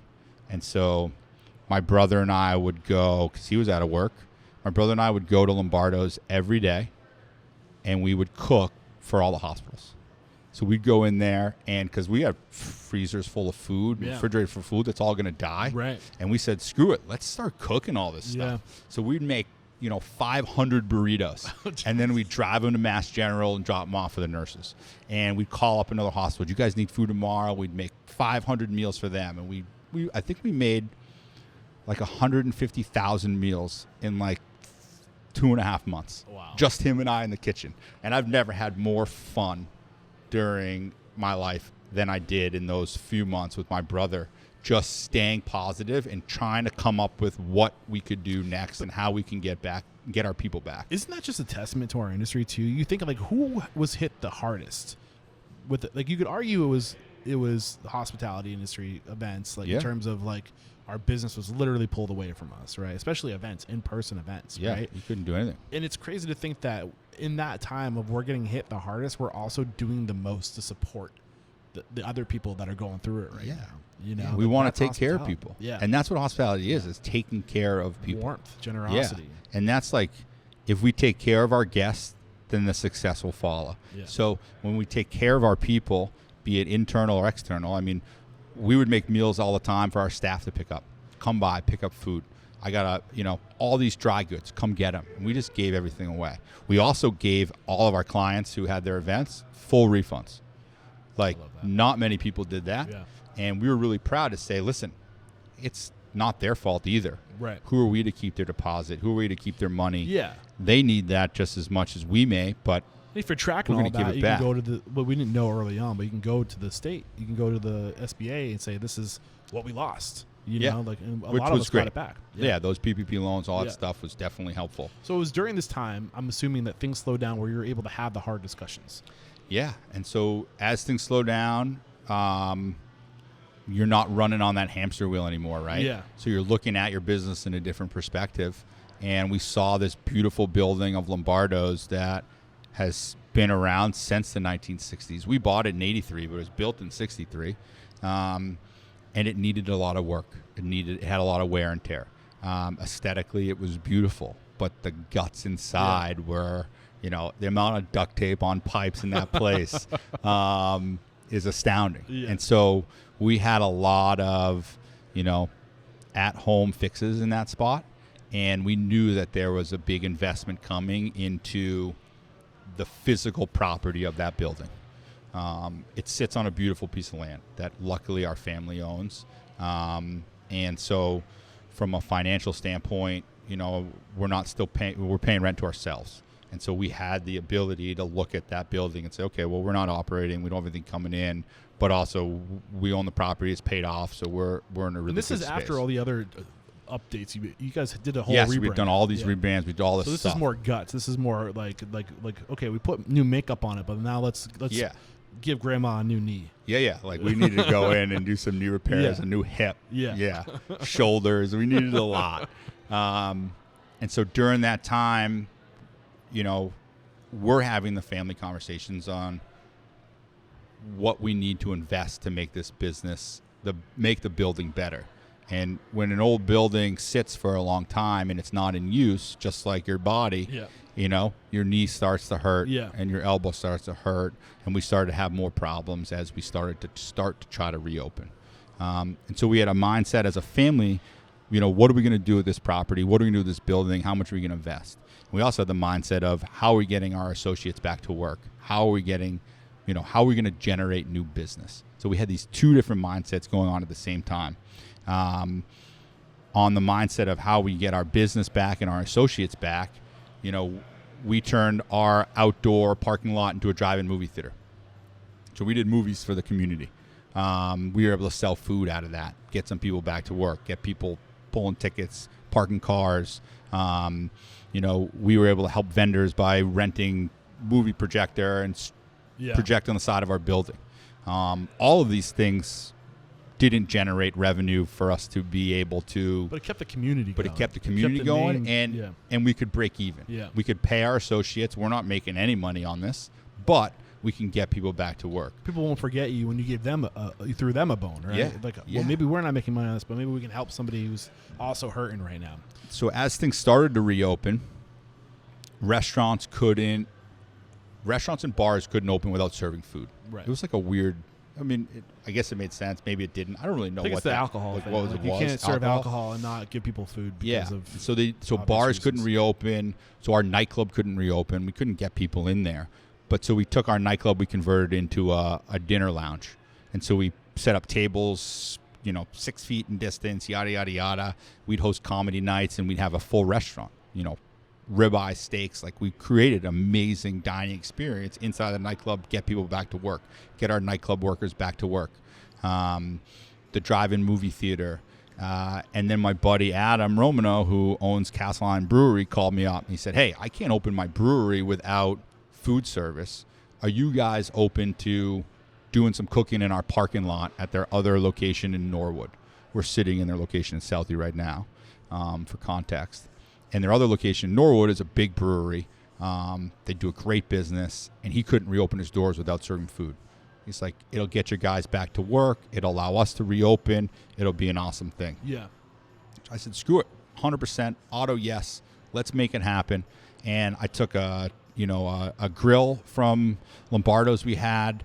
I took one of the refrigerations off one of the bars that we had. That was a lot of work. I rented a propane oven from a rental company and pop-up tents.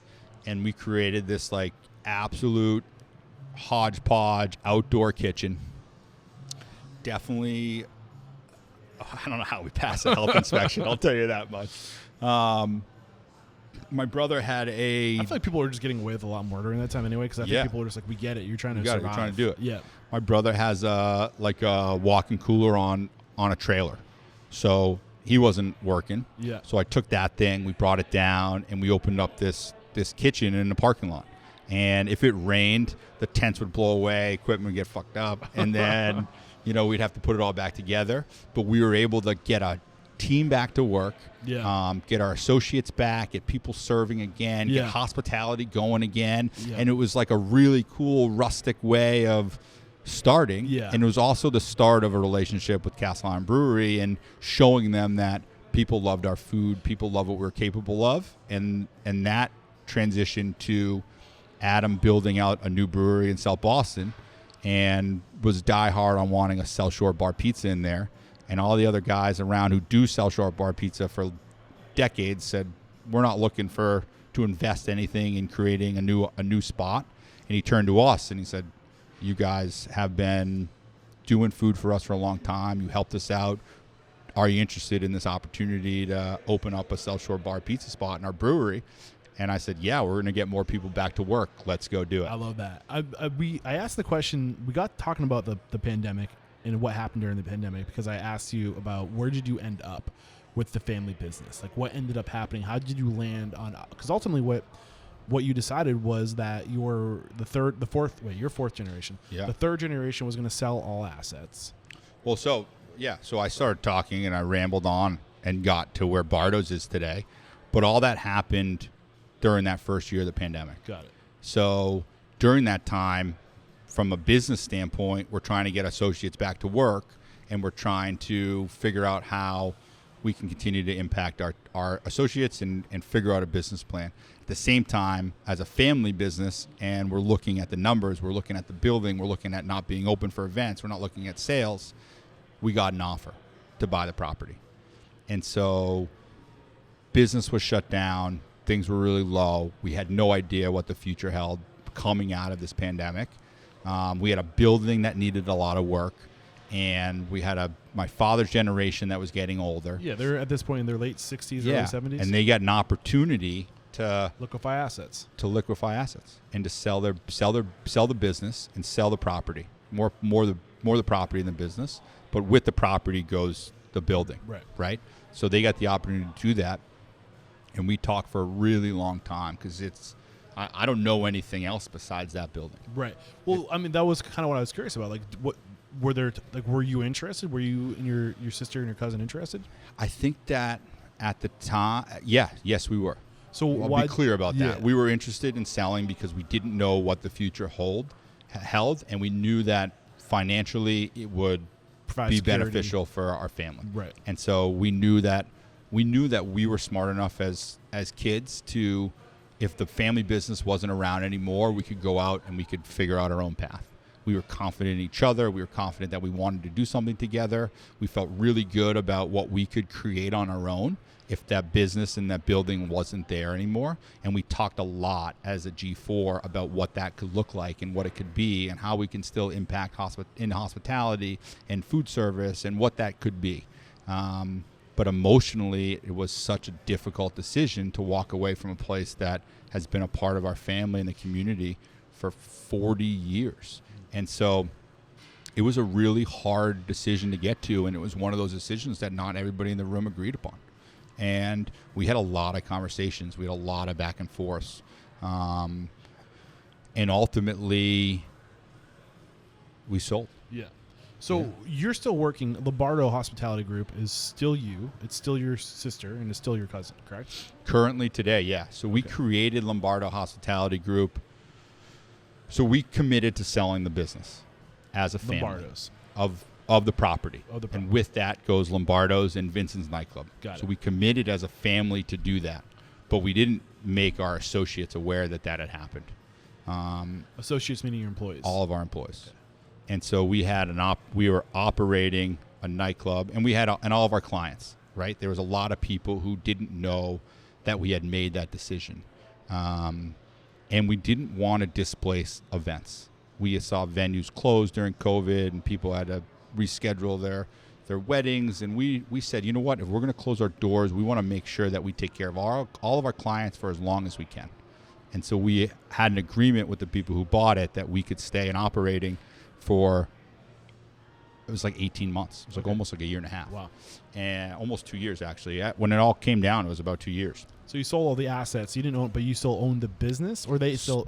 You became operating partners where they were paying you. Nope, we did nothing. We said we're gonna agree to sell you the property, but we're not gonna do it for a year and a half. Here are the terms. Here's what it is, but you're not getting anything until we sign on the dotted line. But we had made the agreement to sell, purchase and sale, letter of intent, LOI, all ready to go. Purchase and sale ready to go with an execution date and a closing date for 2 years from now. And so it was at that point where we turned around and said, okay, we need to make the community aware of what we're doing. And at that time, it was, we were hush-hush. We didn't tell our wives. We didn't tell our siblings. I didn't let my brother know. I mean, we didn't make anybody aware except for the 6 of us who were part of the business of the family for probably 4 months. Wow. And that was a really difficult 4 months I because, things are starting to reopen. Things are starting to come back. We're starting to get events. And we also know that this deadline is coming in our future. Got it. It's so crazy. Ultimately today, you, what do you own today? Yeah. So during that time, we created Lombardo's Hospitality Group because we wanted to have a home for Bardo's Pizza and whatever else we do to live underneath. So we wanted to create this identity. So we created Lombardo's Hospitality Group out of the air. And we said, okay, we're going to put Vincent's Nightclub, Lombardo's events, Lombardo's events, meetings, and occasions, and Bardo's Bar Pizza underneath that brand. And so when we sell Lombardo's and we close Vincent's Nightclub, Lombardo's Hospitality Group is a publicly known entity already. So we started marketing Lombardo's Hospitality Group to the public. And ultimately, that's what my sister, my cousin Francesca, and myself own today.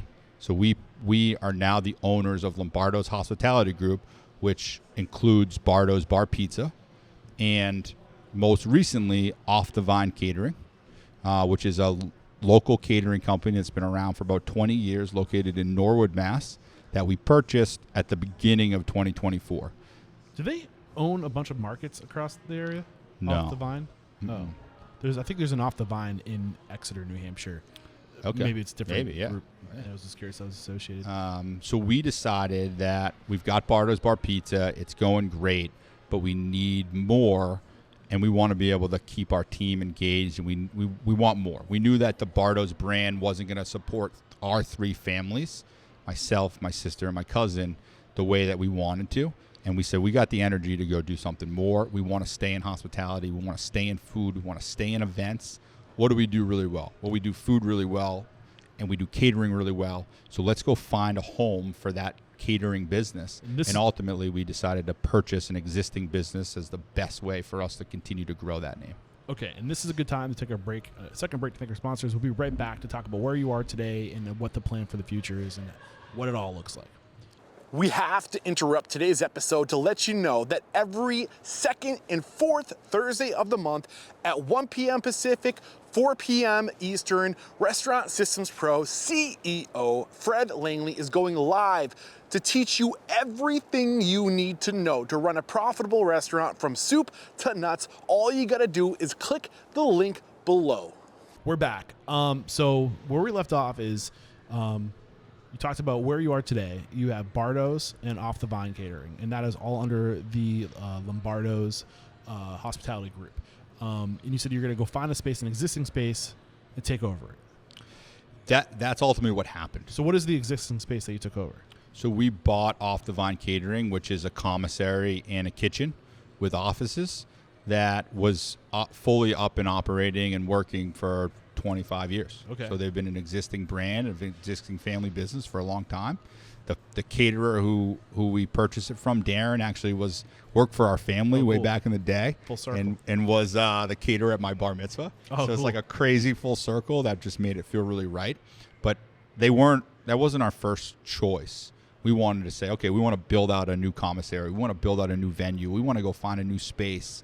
And we didn't have enough money to do that. Well, I was curious about that because you sold the property, the family business. That went to the third generation, their basic retirement, right? Yeah. So you guys didn't see that in terms of like your assets. Yeah, like we as G4 we don't have any ownership. What's a G4? Just Generation 4. Sorry. Yeah.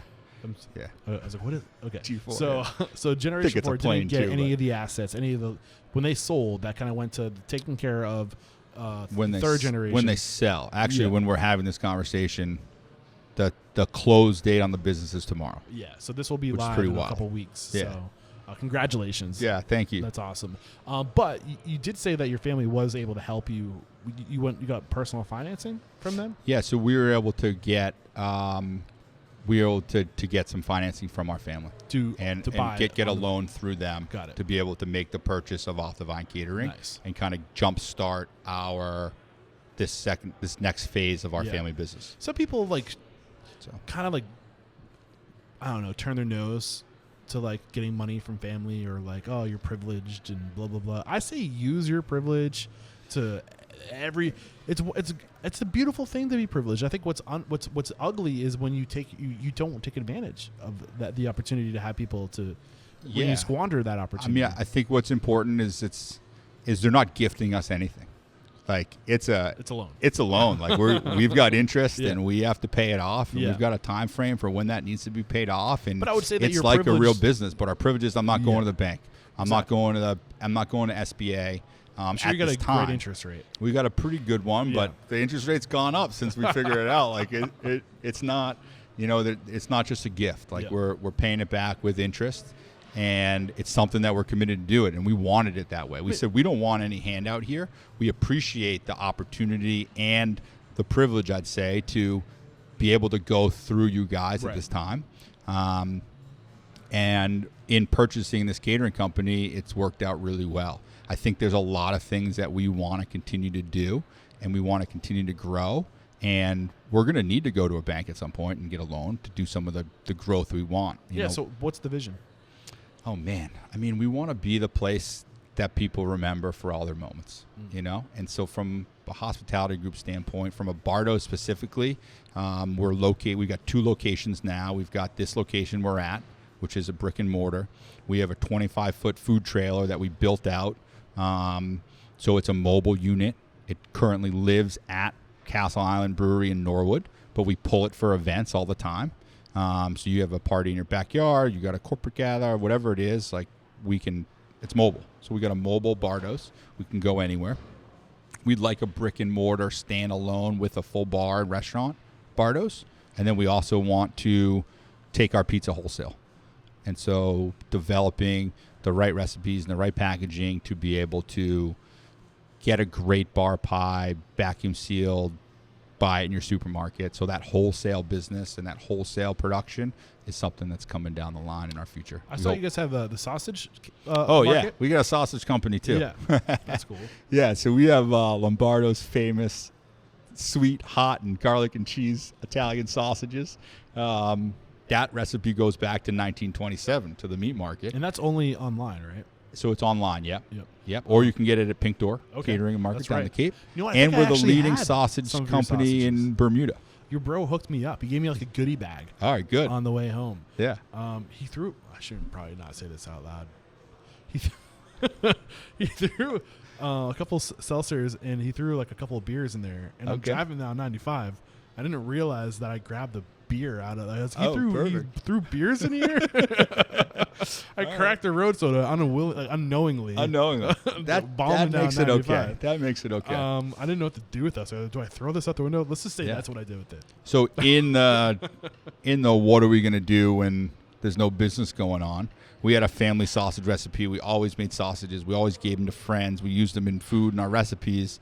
We said, let's put it into production. So we found an awesome co-packer in Boston, gave him the recipe. And he's been producing sausages for us, packaging them, labels, and so we started selling them. I think we could probably spend some more energy in promoting that more, but it was just a cool little thing of like, hey, now we got 600 pounds of packaged sausages. Family that we recipe. give So you did away. inherit something, right? The family recipe. Yes, we have the family recipe. Yeah, nice. And the original sausage maker. So we got those two things. Nice. Pretty good. So what about the catering? What are your hopes to scale that? Because you talked a lot about Bardo's. They want to have a second location. You want to get retail. But what about the catering? Yeah. So the purchase of Off the Vine has been a really interesting thing. Getting to know the current owners or the previous owners. They're still on board with us right now, helping us in this transition. How long have you been the owner of On the Vine? 3 weeks today. Oh wow! Yeah, like super new. And what was their business like before? Like, did they have good business? Are you taking over like? Yeah, they've got good business. They got great team. They the got black? 7 catering trucks. They're in the black. Okay. And So it's too soon to tell what impact you've had on that organization. yeah, I mean, I can tell you that we've had an impact already in the areas that we're great at, which is taking care of people and hospitality. And not that they didn't do a good job at either of those things, but we just approach people differently. What's different about your approach? It's not a business approach. We don't look at our people as assets that are there to work and clock in and clock out, and they're there for one purpose, and that's to help generate revenue. Like, that's not why they're there. Why are they there? They're there to take care of our guests who we want to entertain, and they're there to be stewards of our name and of our legacy. And so we want to treat them like family. And I think that these people who we had not known, and we've only known for 3 weeks, have already been like, holy shit, like, this is a different way of being taken care of. Like, this guy sat down and just had a great conversation with about my family and my heritage and where I'm from and what I want to do with my life and my goals. Like, might not be a normal way to start of acquiring a new business, but we want to make sure that the people who work for us for the 20, 30, 40 years if they choose to, or we help them become better people in general. And so if we can help them grow to a point where they leave us and go follow their dreams, that's the ultimate sign of success, right? That's the goal. And I think what ends up happening is when you make that the goal, when you try to push people out by doing good, by giving them the means to leave, the skills, the resources, the relationships, they end up not going anywhere. Yeah.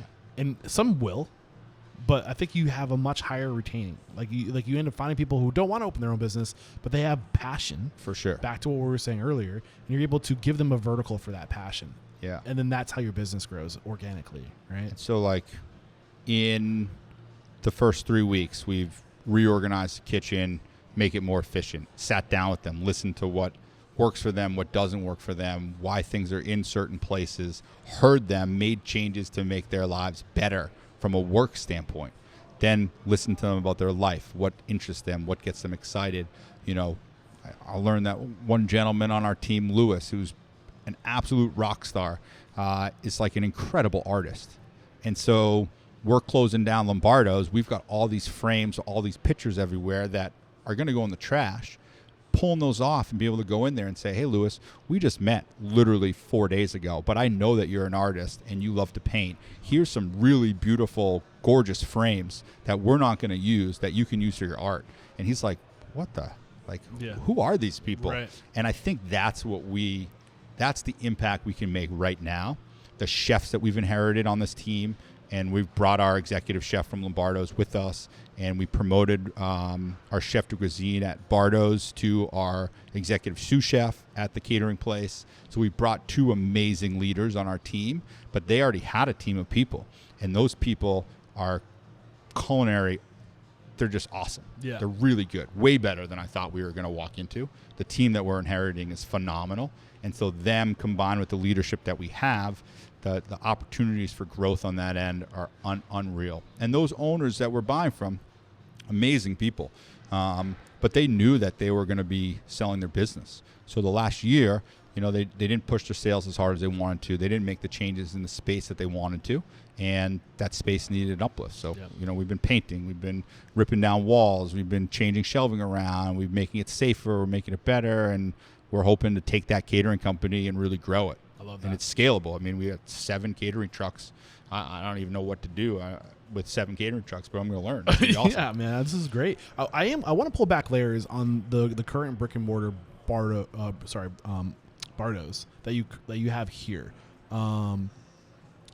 because it's you don't own this building, right? No.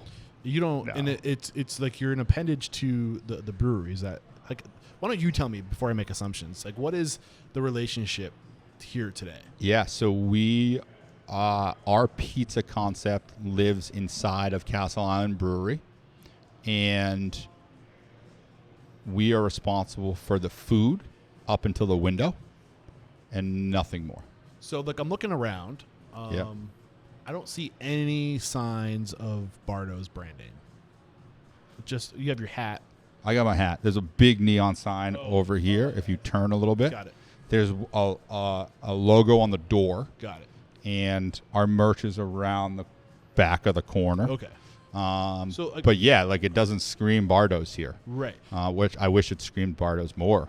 Okay. But it doesn't Like, these are currently. the kind of things, like, because I'm all for what you're doing here. I think that there's so much opportunity in collaboration and going further together and staying in your lane and using your lane to be a solution for somebody else who's missing your lane.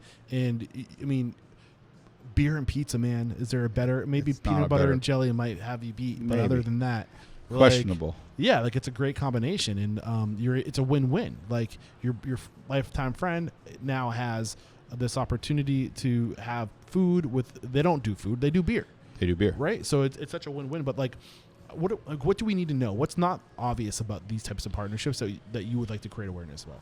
They're not easy. How do you make them less hard?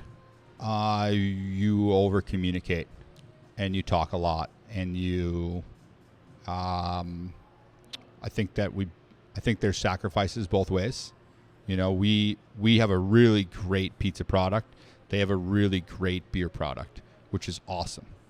I'm gonna be sampling that just to make sure gonna you're be telling the truth. crushing some food in a little bit. My passion, as much as I love pizza, and pizza's life, it's awesome. I'm not the chef. I'm not the culinary guy. I'm the hospitality guy. I'm service. I'm how we interact with guests. That's what I love, and I don't have that control here. And so it's not my place as the food provider to impact service, hospitality, look, feel, the look and feel of this place, everything. And they do a good job, but they don't necessarily do the job he don't necessarily do it the way that I do it. Right. And so that's been a learning curve for me to say, okay, Not my lane. it's not my lane, but Yeah. I want it to be Yeah, my lane. yeah. Like, I want that. I strive Not for my it. lane. My lane. Yeah. But not this specific one. Not my Not lane. my lane. Yeah. What's great is the team here is awesome, Yeah. and they're collaborative, and they're open to our ideas and our input, but ultimately it's not our decisions. And so we meet every week. We have manager meetings. We talk about things that we want to see, but the style of service may not be exactly what we want, but it works for the brewery from the brewery's end and that brewery experience, but it may not be the level of service that I want on a food end. But so we're finding the balance in that, what's going to work really well, what doesn't work. When it doesn't work, how are we making those changes? I I try to have my voice in there. Yeah. But also I also have to stay in my lane. I'm looking around trying to figure out what kind of service you got. So there is a host stand. So I'm assuming it's full service. Is it? Wrong. No. Continue to guess. Do you order at the counter? You do. Okay. Yeah. I love that model personally because I feel like the way we're going, it takes the moving pieces out of the equation. Like, I'm not opposed to full service, but in a world where it's harder and harder to find people, if you can put more of the responsibility on the guests to, order the food, and I don't know, like there is no right way. No. I mean, I think that counter service is super effective in the certain environments. Yes. I think a brewery environment, it's an effective Right.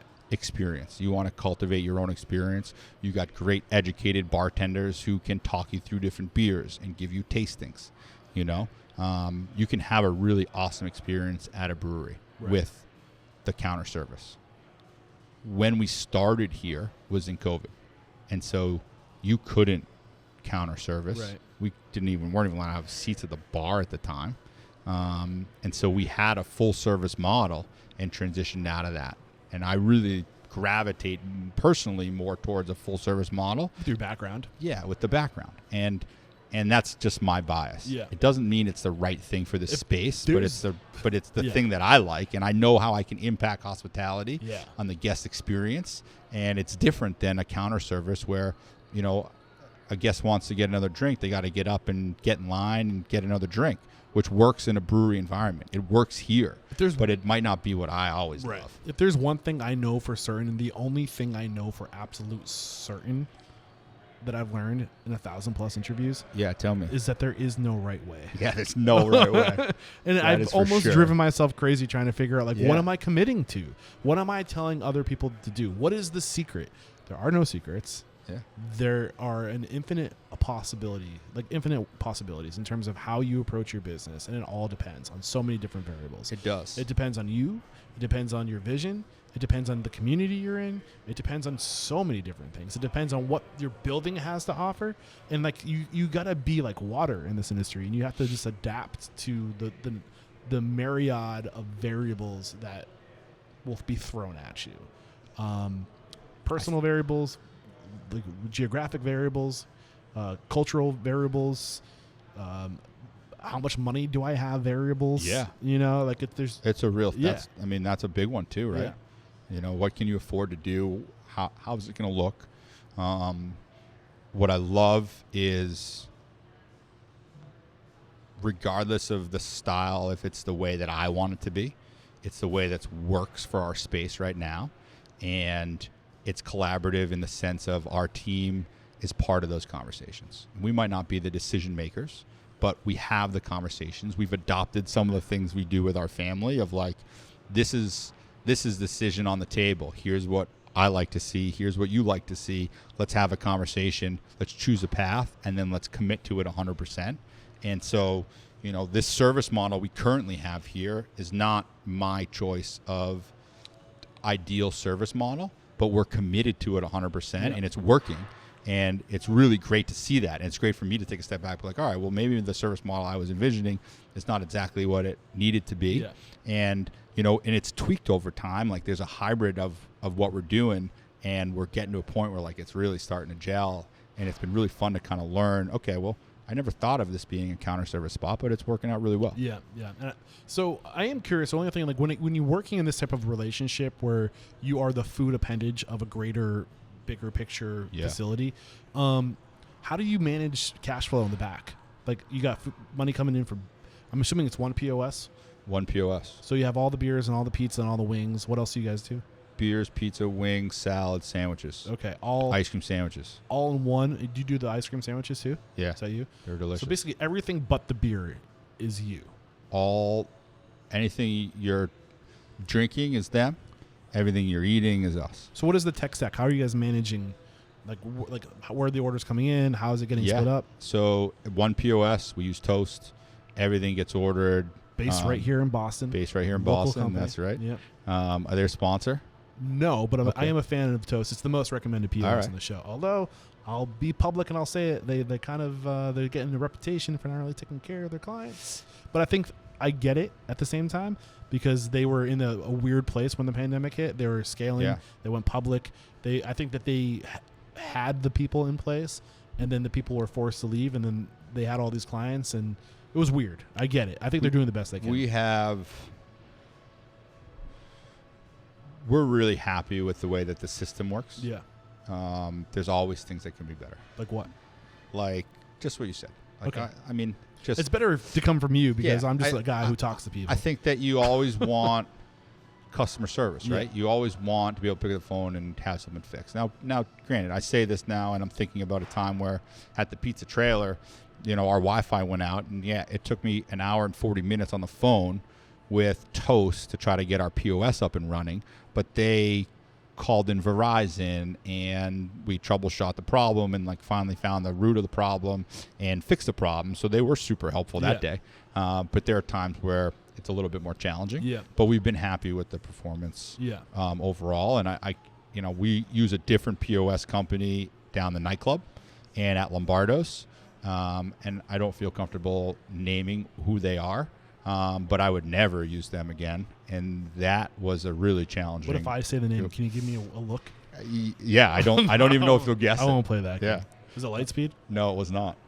Breadcrumb? Nope. Upserve was Breadcrumb now. Was it a legacy platform? Nope. We don't need we'll to beat play people it. We'll up play it later. Yeah. So so how it works here, right? Let's get back to what we were talking about. Yeah. One POS system. It's Toast. All the orders go through that. We get KDS screens in the kitchen. We get the order. We process the food. Everything gets out. Bardo's does not handle any cash handling here. At the end of every month, we reconcile what is food sales. Castle Island gets a cut of that food sale, and we get the rest. We don't pay rent. We don't pay utilities. We give them a percentage of our top line sales in exchange for being in their space. I mean, I don't. Super clean. It's where this is where it starts to get awkward, in partnerships, please. and you don't want to put your business information out into the world. But how do you navigate that? What is industry reasonable in terms of what percentage your host gets of your food sales? Because I'm assuming you're not getting any alcohol percentage. We sure aren't. Yeah, and that's why we would love in the future of our growth, and we know from being in the catering in the nightclub, you make a lot of money on the alcohol end. So we'd love a brick and mortar Bardo's restaurant and bar on our own because we know the value of the profitability of alcohol. Yeah. So that is in our future plan. But yeah, we don't get any cut of any of the alcohol that's served here. And what we did is we took a sliding scale of percentages. So it slides over the course of 4 percentage points based on the volume of sales we do. So the more food sales you do, the higher percentage they get? The more food sales we do, the higher percentage that they get. So if things are slow, if it's a slow time of year, they get less we're of that in cut. the end of January right now, which I'm sure is probably a slow time of year for you guys. Yep. Get a beautiful patio out here. People aren't drinking beer as much Sure in the do. winter, so they get a lower cut to help you guys make it worth your time. Which is great. That's awesome. And then we're at their other location in Norwood, and we have our own pizza trailer. We used to be inside of their space just with a regular kitchen, but we wanted to create some unity in the brand. So, before we had the Bardo's pizza trailer, which came on board, it'll be our 1-year anniversary is end of April. So we're coming up on a year with the pizza trailer. Before we had that, we just had a kitchen inside of their brewery that we put together and served similar menu, chicken cutlet sandwiches, wings, tacos, salads, sliders, just a bunch of random stuff. You don't happen to have a chicken cutlet sandwich here, do you? Oh, yeah. It's fantastic. Oh, man, I'm so happy. It's an Italian thing. You guys, unless you're Italian, you just wouldn't get the cutlet sandwich. Yeah, it's fantastic. So when we brought the Bardo's brand out there, we built out this pizza trailer to live outside. And we put in a Toast POS in there, and we handle our own cash handling. And so they have QR codes on the tables inside so people can order. We send them a text when it's ready. But that's more of a very traditional brewery experience where you have the brewery and then you've got a food truck. You pay rent to basically park there, essentially. Well, I'm not sure if that's exactly. And so for our agreement there, because I'm happy to talk about it, is we pay our utilities. So we've got our own electrical line, water. We pay our utilities. We pay our trash. And in exchange for providing the brewery with a food experience, we get to stay outside and make some money. That's awesome. Yeah. What about complicating? Is it complicated when you have two separate POS systems that are not under the same enterprise? Yeah. Because I'm assuming that the POS is owned by the brewery here. The brewery owns a POS. Yeah. So they have a great accounting team. My sister, Jessica, is our CFO of Lombardo's Hospitality Group. She's number wizard. So her and their accountant are always in constant communication. Every month, at the end of the month, there's a reconciliation of everything. Merchandise all goes through their system. They get a cut of the merchandise, cut of food sales. All of it gets created in a spreadsheet. We double check numbers, private events. We do all the food here. So when there's a private event, that all is all factored in. We have it all line item detailed out. And so they send it over. They say, this is the numbers that we got. Here's the records from our POS. Here's all the information. Does it look up? Does it match? Yep, matches the same as that we would have and what we would expect. And then they cut us a check, and we cash a check. Cool. What else do I have in terms of questions? We got to talk about profit first. Oh, hey. Yeah, we're going to give when I talked to Matt, he said, I'm trying to get my brother and my cousins and my sister on board with this profit first thing. Yeah. They're not doing it yet. So how long have you been working with Spark and Casey Anton? So we're working with Spark. We're working with Casey. We've been talking with Casey since October. Yeah. Casey is also my business advisor. Cool. So she doesn't know the world of podcasting so much, but she does my books, basically. Okay. Which is, I should not touch numbers. I break them. Yeah. I don't know. They're pretty. Listen, you hire the professional, right? Yeah, exactly. That's what we talk about. So she's phenomenal. Her team's phenomenal to work with. So we've been working with Casey. We've been talking with Casey since October and her team. We've been talking to her a little longer than that because of my brother. We've seen all the success that he's had with Profit First, and I'm talking like real success. It's an amazing way to run a business, and we committed. We're buying this catering company. We're leaving Lombardo's. We're going to we're going to create this new business. The three of us are the owners, and we want to do it the way that Matthew's doing it with Profit First. We saw his success. We see the ease of it. We see what Casey brings to the table, and we said, let's get her on board to get the system up and running. And so we've only owned this business for 3 weeks, owned the catering aspect of the business, and with that, we're transitioning Bardo's over. So all the way we're going to run our business will be Profit First, but it's just in the infant stages of all the bank accounts are set up. Like all that stuff's good, but like the real lessons in her doing the financial analysis and like all the nitty gritty work is still like we're still getting in the door. Yeah, it's still too moving soon to tell exactly. But we're committed, and that's what's great. It's like we know that we've read the book, we've read Profit First. We read Profit First at restaurants. Yeah, like, a little shout out to Casey. Committed. So and we're excited. The branding of Profit First started with Mike Michalowicz. Yep. Mike Michalowicz is a business consultant, coach, personality. I don't know what we'd call him. Yeah. School of thought. Yeah, author. Clockwork. Profit First. Sick too. Yeah. Have you read that one? I haven't. Okay. But I'm assuming it's very similar to like Traction and EO. I'm sure. You start reading these different books, and they're just like the same books, and with like they just call things different. Yeah. And starts to get kind of confusing. You start to try to quote people, and you're like, which one was that? Yeah, I should definitely read that. I think it's queued up in my my Audible queue. But so Mike Michalowicz is behind Profit First. Profit First has Profit First professionals, which basically get the blessing to teach Profit First knowledge. And Casey Anton is a Profit First professional certified. And she works with so many restaurants, and she's like, it's not quite the same for restaurants because there's other things like meals, like sales tax or meals tax. Employees, I think, have their own checking account. Yep. So what is your understanding? Paint the big picture. I'll let you do the talking.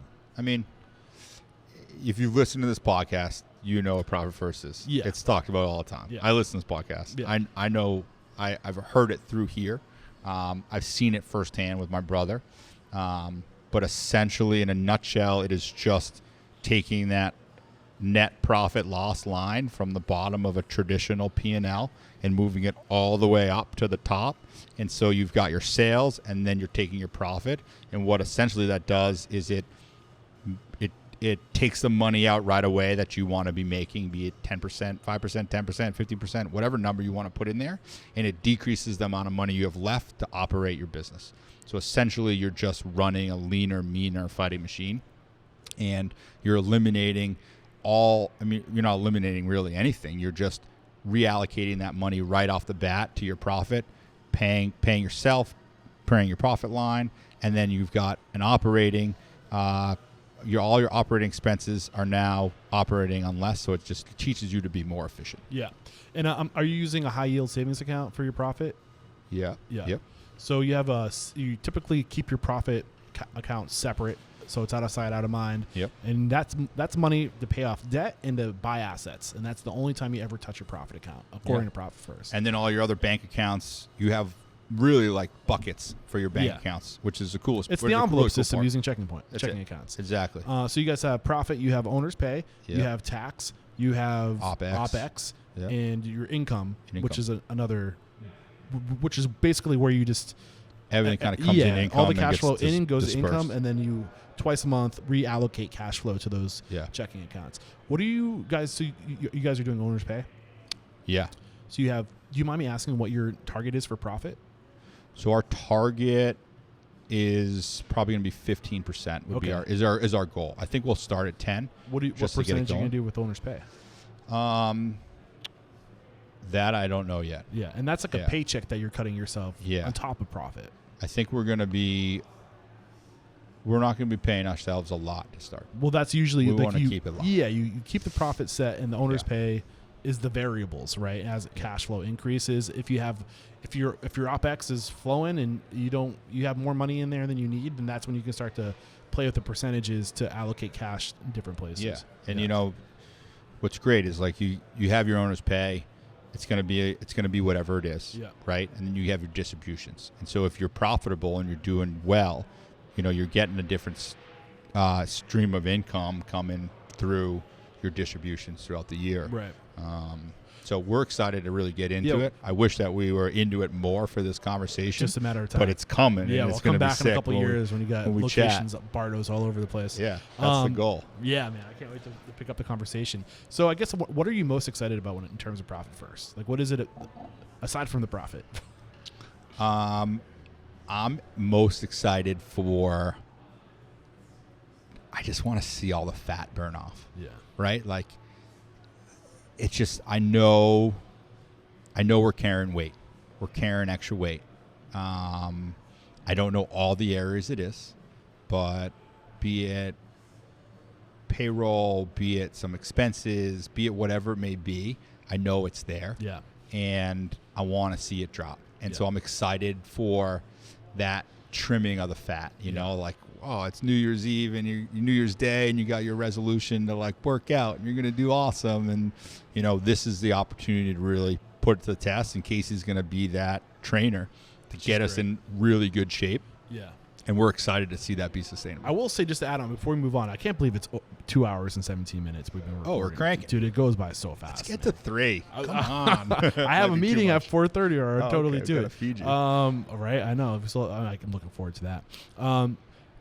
Where Profit First saved me in my business was with taxes. Okay. So when you're a small company and like you need every penny that comes in that door to survive, sometimes it's easy to like be like, like I know I need to put money aside for taxes, but I'll do that next month. I'll make up for it. And before you know it, tax season comes around and you're like, I don't have the money to pay my taxes. Yeah. And then you have to get on a repayment plan.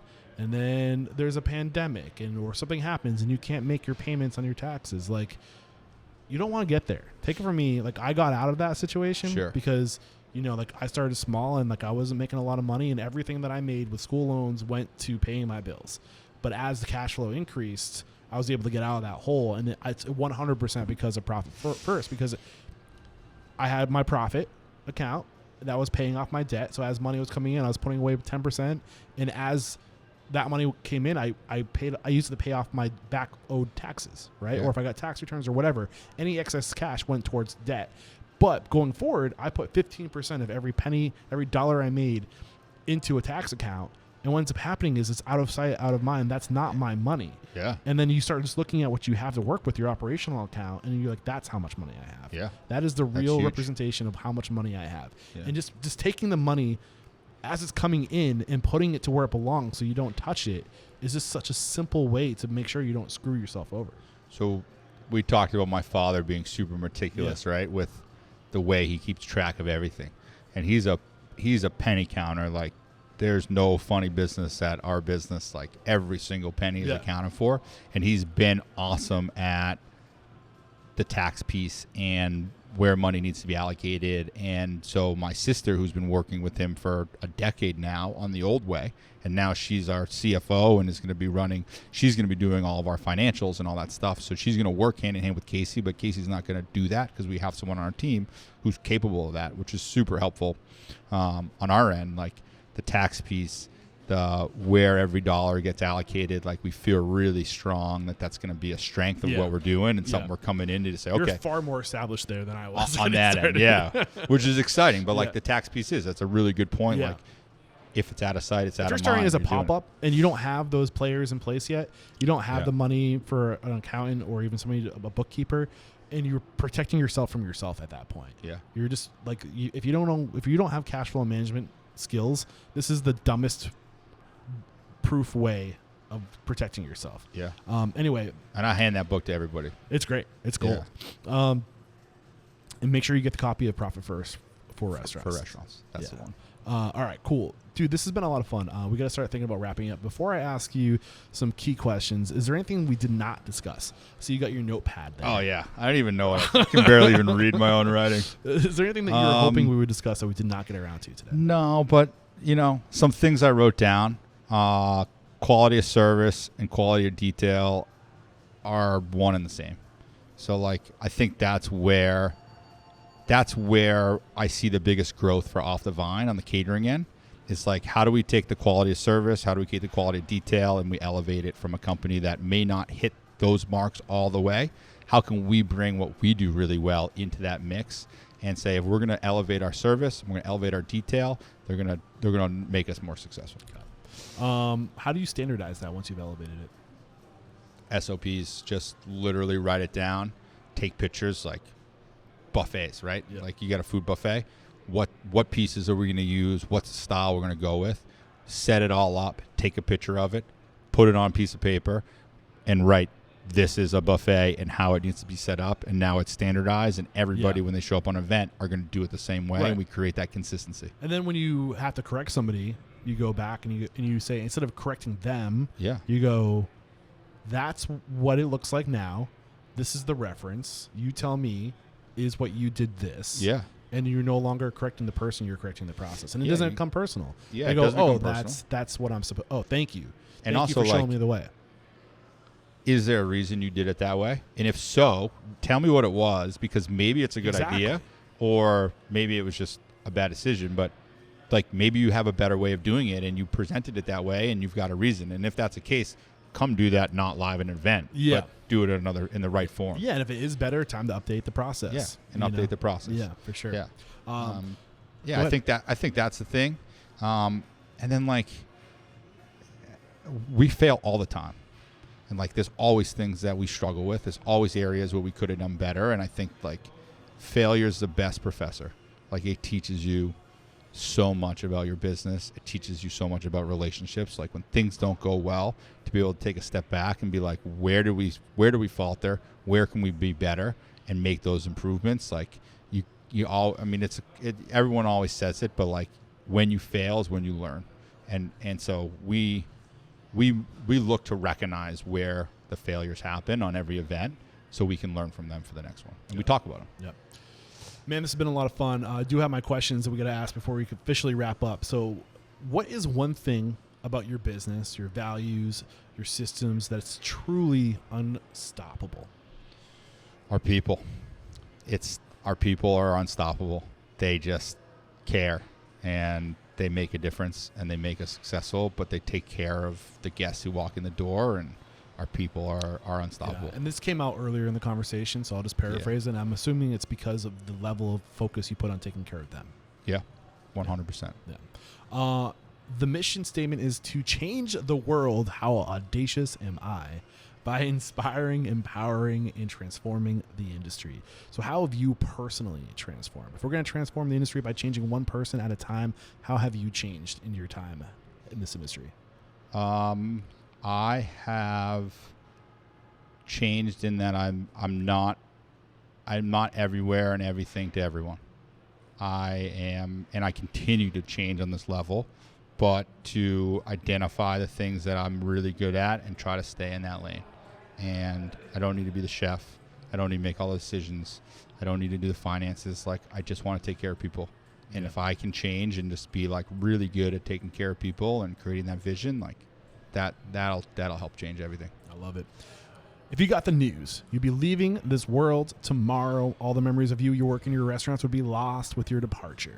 With the exception of 3 pieces of wisdom you could leave behind for the good of humanity and your legacy, what would those 3 pieces of wisdom be? Oh, man. I should have read all these before so I had better answers or maybe things. I'll help you out. Family is everything. 1. I think mantra-wise, I'd go with consistency builds credibility. 2. Positive vibes only. 3. Yeah. David, this has been a lot of fun, man. Thank you so much. Did I call you Matt at any point today? I was We worried talked about Matt. You did great. I know. Yeah. I was worried I was going to call you Matt accidentally. Yeah, but it didn't happen. That's pretty impressive. So this is what I asked, man.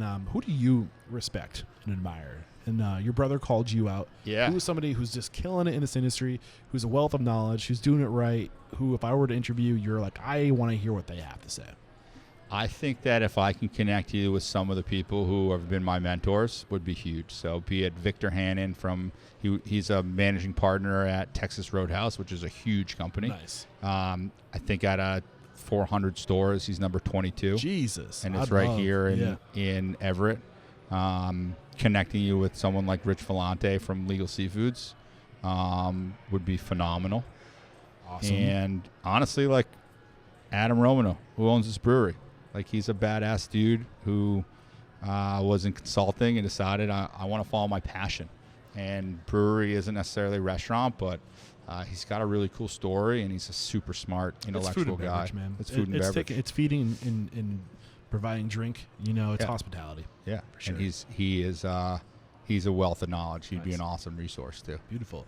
So that's Rich, Victor, and Adam. Yeah, Rich, Victor, and Adam. Look Call out. them all out. See you later, Gents, boys. yeah. Good luck. Keeping me busy before I hit and the road. road. Man, I mean, I got to tell you, you've been an inspiration Thank for me. you. I've been listening to your podcast mostly since my brother went on it. Is when I really learned, which wasn't too long ago. But I've been ripping through episodes. It's that and golf podcast, the only 2 things I listen in the car. Thank you for your support, man. And you're making some awesome waves. You're giving a lot of people some awesome education, and it's just been great. So kudos to you, man. You're going to keep crushing. Thank you. Be honest with me. Are the episodes too long? Tell me the truth. No. I don't think so. I don't think they're too long at all. I think they're perfect. I think that if I was to give you any feedback Give it on to me. episodes, Oh, shit. Oh, man. is like this conversation, like we just shot the shit and talked, which was awesome. I don't know. I don't know if it's even feedback. Like, I don't know if it needs more structure. I hear that, and I do want to bring back structure. I'm happy You have that a couple things that, you ask the thing in the beginning, you ask the thing at the end. In the middle is just kind of a flowing conversation, which is pretty nice. So from a consumer, it's nice, but maybe some more structure on. You're going to get straight into the mind of Eric Cacciatore, Yeah, good. and I'm going to answer because I'm sure you're not alone with that sentiment. So I'm happy that you're bringing this up, and it's an opportunity for me to pitch the future of Restaurant Unstoppable. Cool. So I used to do workshops, lectures, where we do like, this is what we're talking about today, 1 hour, this topic, step by step. I want to bring those back really bad. The challenge is that around the time I got away from those workshops and lectures, I committed to 100% in-person on-site interviews. Yeah. And being able to go to the experts and prioritize. Like, I want that to kind of be what's steering the ship as to why I'm going to a certain region Regents, who are the people that are being referred to us organically on the show?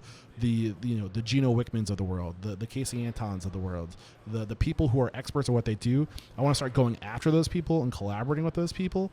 And then when I'm in the area, when I'm in my RV, in my camper or whatever, I'm hanging out wherever they're based, and I'm also getting 20 restaurateur interviews while I'm there. Sure. So I want the underlying lessons that we're learning, as in like what are the big rocks that we're picking up on organically through, like, if I love comparing myself to Indiana Jones, who doesn't? Yeah, right.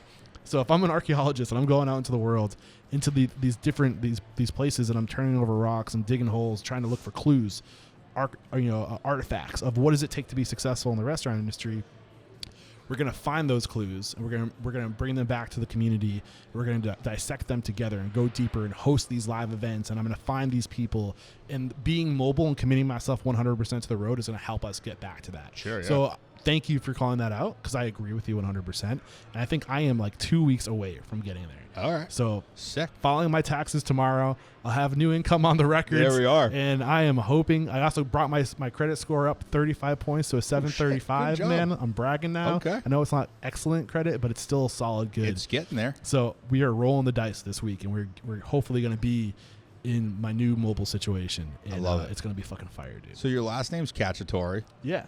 Is that your favorite chicken dish? I don't like it at all. Okay. I was going to say, like, we should do an Eric Chicken Cacciatore Bardo's Pizza feature, but if you don't like it, we should probably it's just not the best, like it's a very basic rustic dish that, true, I don't know, I don't go crazy for Cacciatore. Yeah. Anyway, chicken cutlet's coming right up, though. Dude. Let's go. Oh yeah, for sure. I'm gonna destroy that. So before we say goodbye, I gotta ask you to share your information. If we were inspired by your story, if we're vibing with you, maybe we're in the Boston area and we want to come join your team, you're a young company, room for growth, what's the best way to connect? David at offthevinecatering.com. You can find our business at Off the Vine Catering on Instagram, Lombardo's Hospitality Group on Instagram, Bardo's Bar Pizza at Instagram. We don't really gravitate much further off of Instagram. It's pretty easy there. And the website, Bardo's Bar Pizza, Lombardo'sHospitalityGroup.com. By the time this My episode cell phone, 508-930-2228. Nice. Whatever else you want to know, let's go. This is episode 1060. We'll link to all those ways to connect with David over there. And by the time this episode is live, our community will be relaunched. So we had Restaurant Unstoppable Network, where we're on the Mighty Networks platform. Okay. We chose to get away from the Mighty Networks platform and go back to Facebook. So our community is going to be hosted on Facebook. So search Restaurant Unstoppable owners and operators if you're not in our Facebook group already. We're going to invite you to go live with us. Yeah, and do a Q&A. So that'll be in a couple months from when this goes live. So cool things happening at Restaurant Unstoppable. So if you have questions about what we mentioned, Profit First, we mentioned Toast, we mentioned partnerships, we mentioned Triple Seat you're using, and caterees, taking care of people. Just general questions just about come catering. Eat pizza, just call us. Dave's your guy. He'll be able to answer your questions, and stay tuned for when that gets scheduled. We'll let you know in the closing thoughts. Now is when I say, my man, there is no questioning. You are unstoppable. Let's go. Cheers. I love it. Cut it there, man.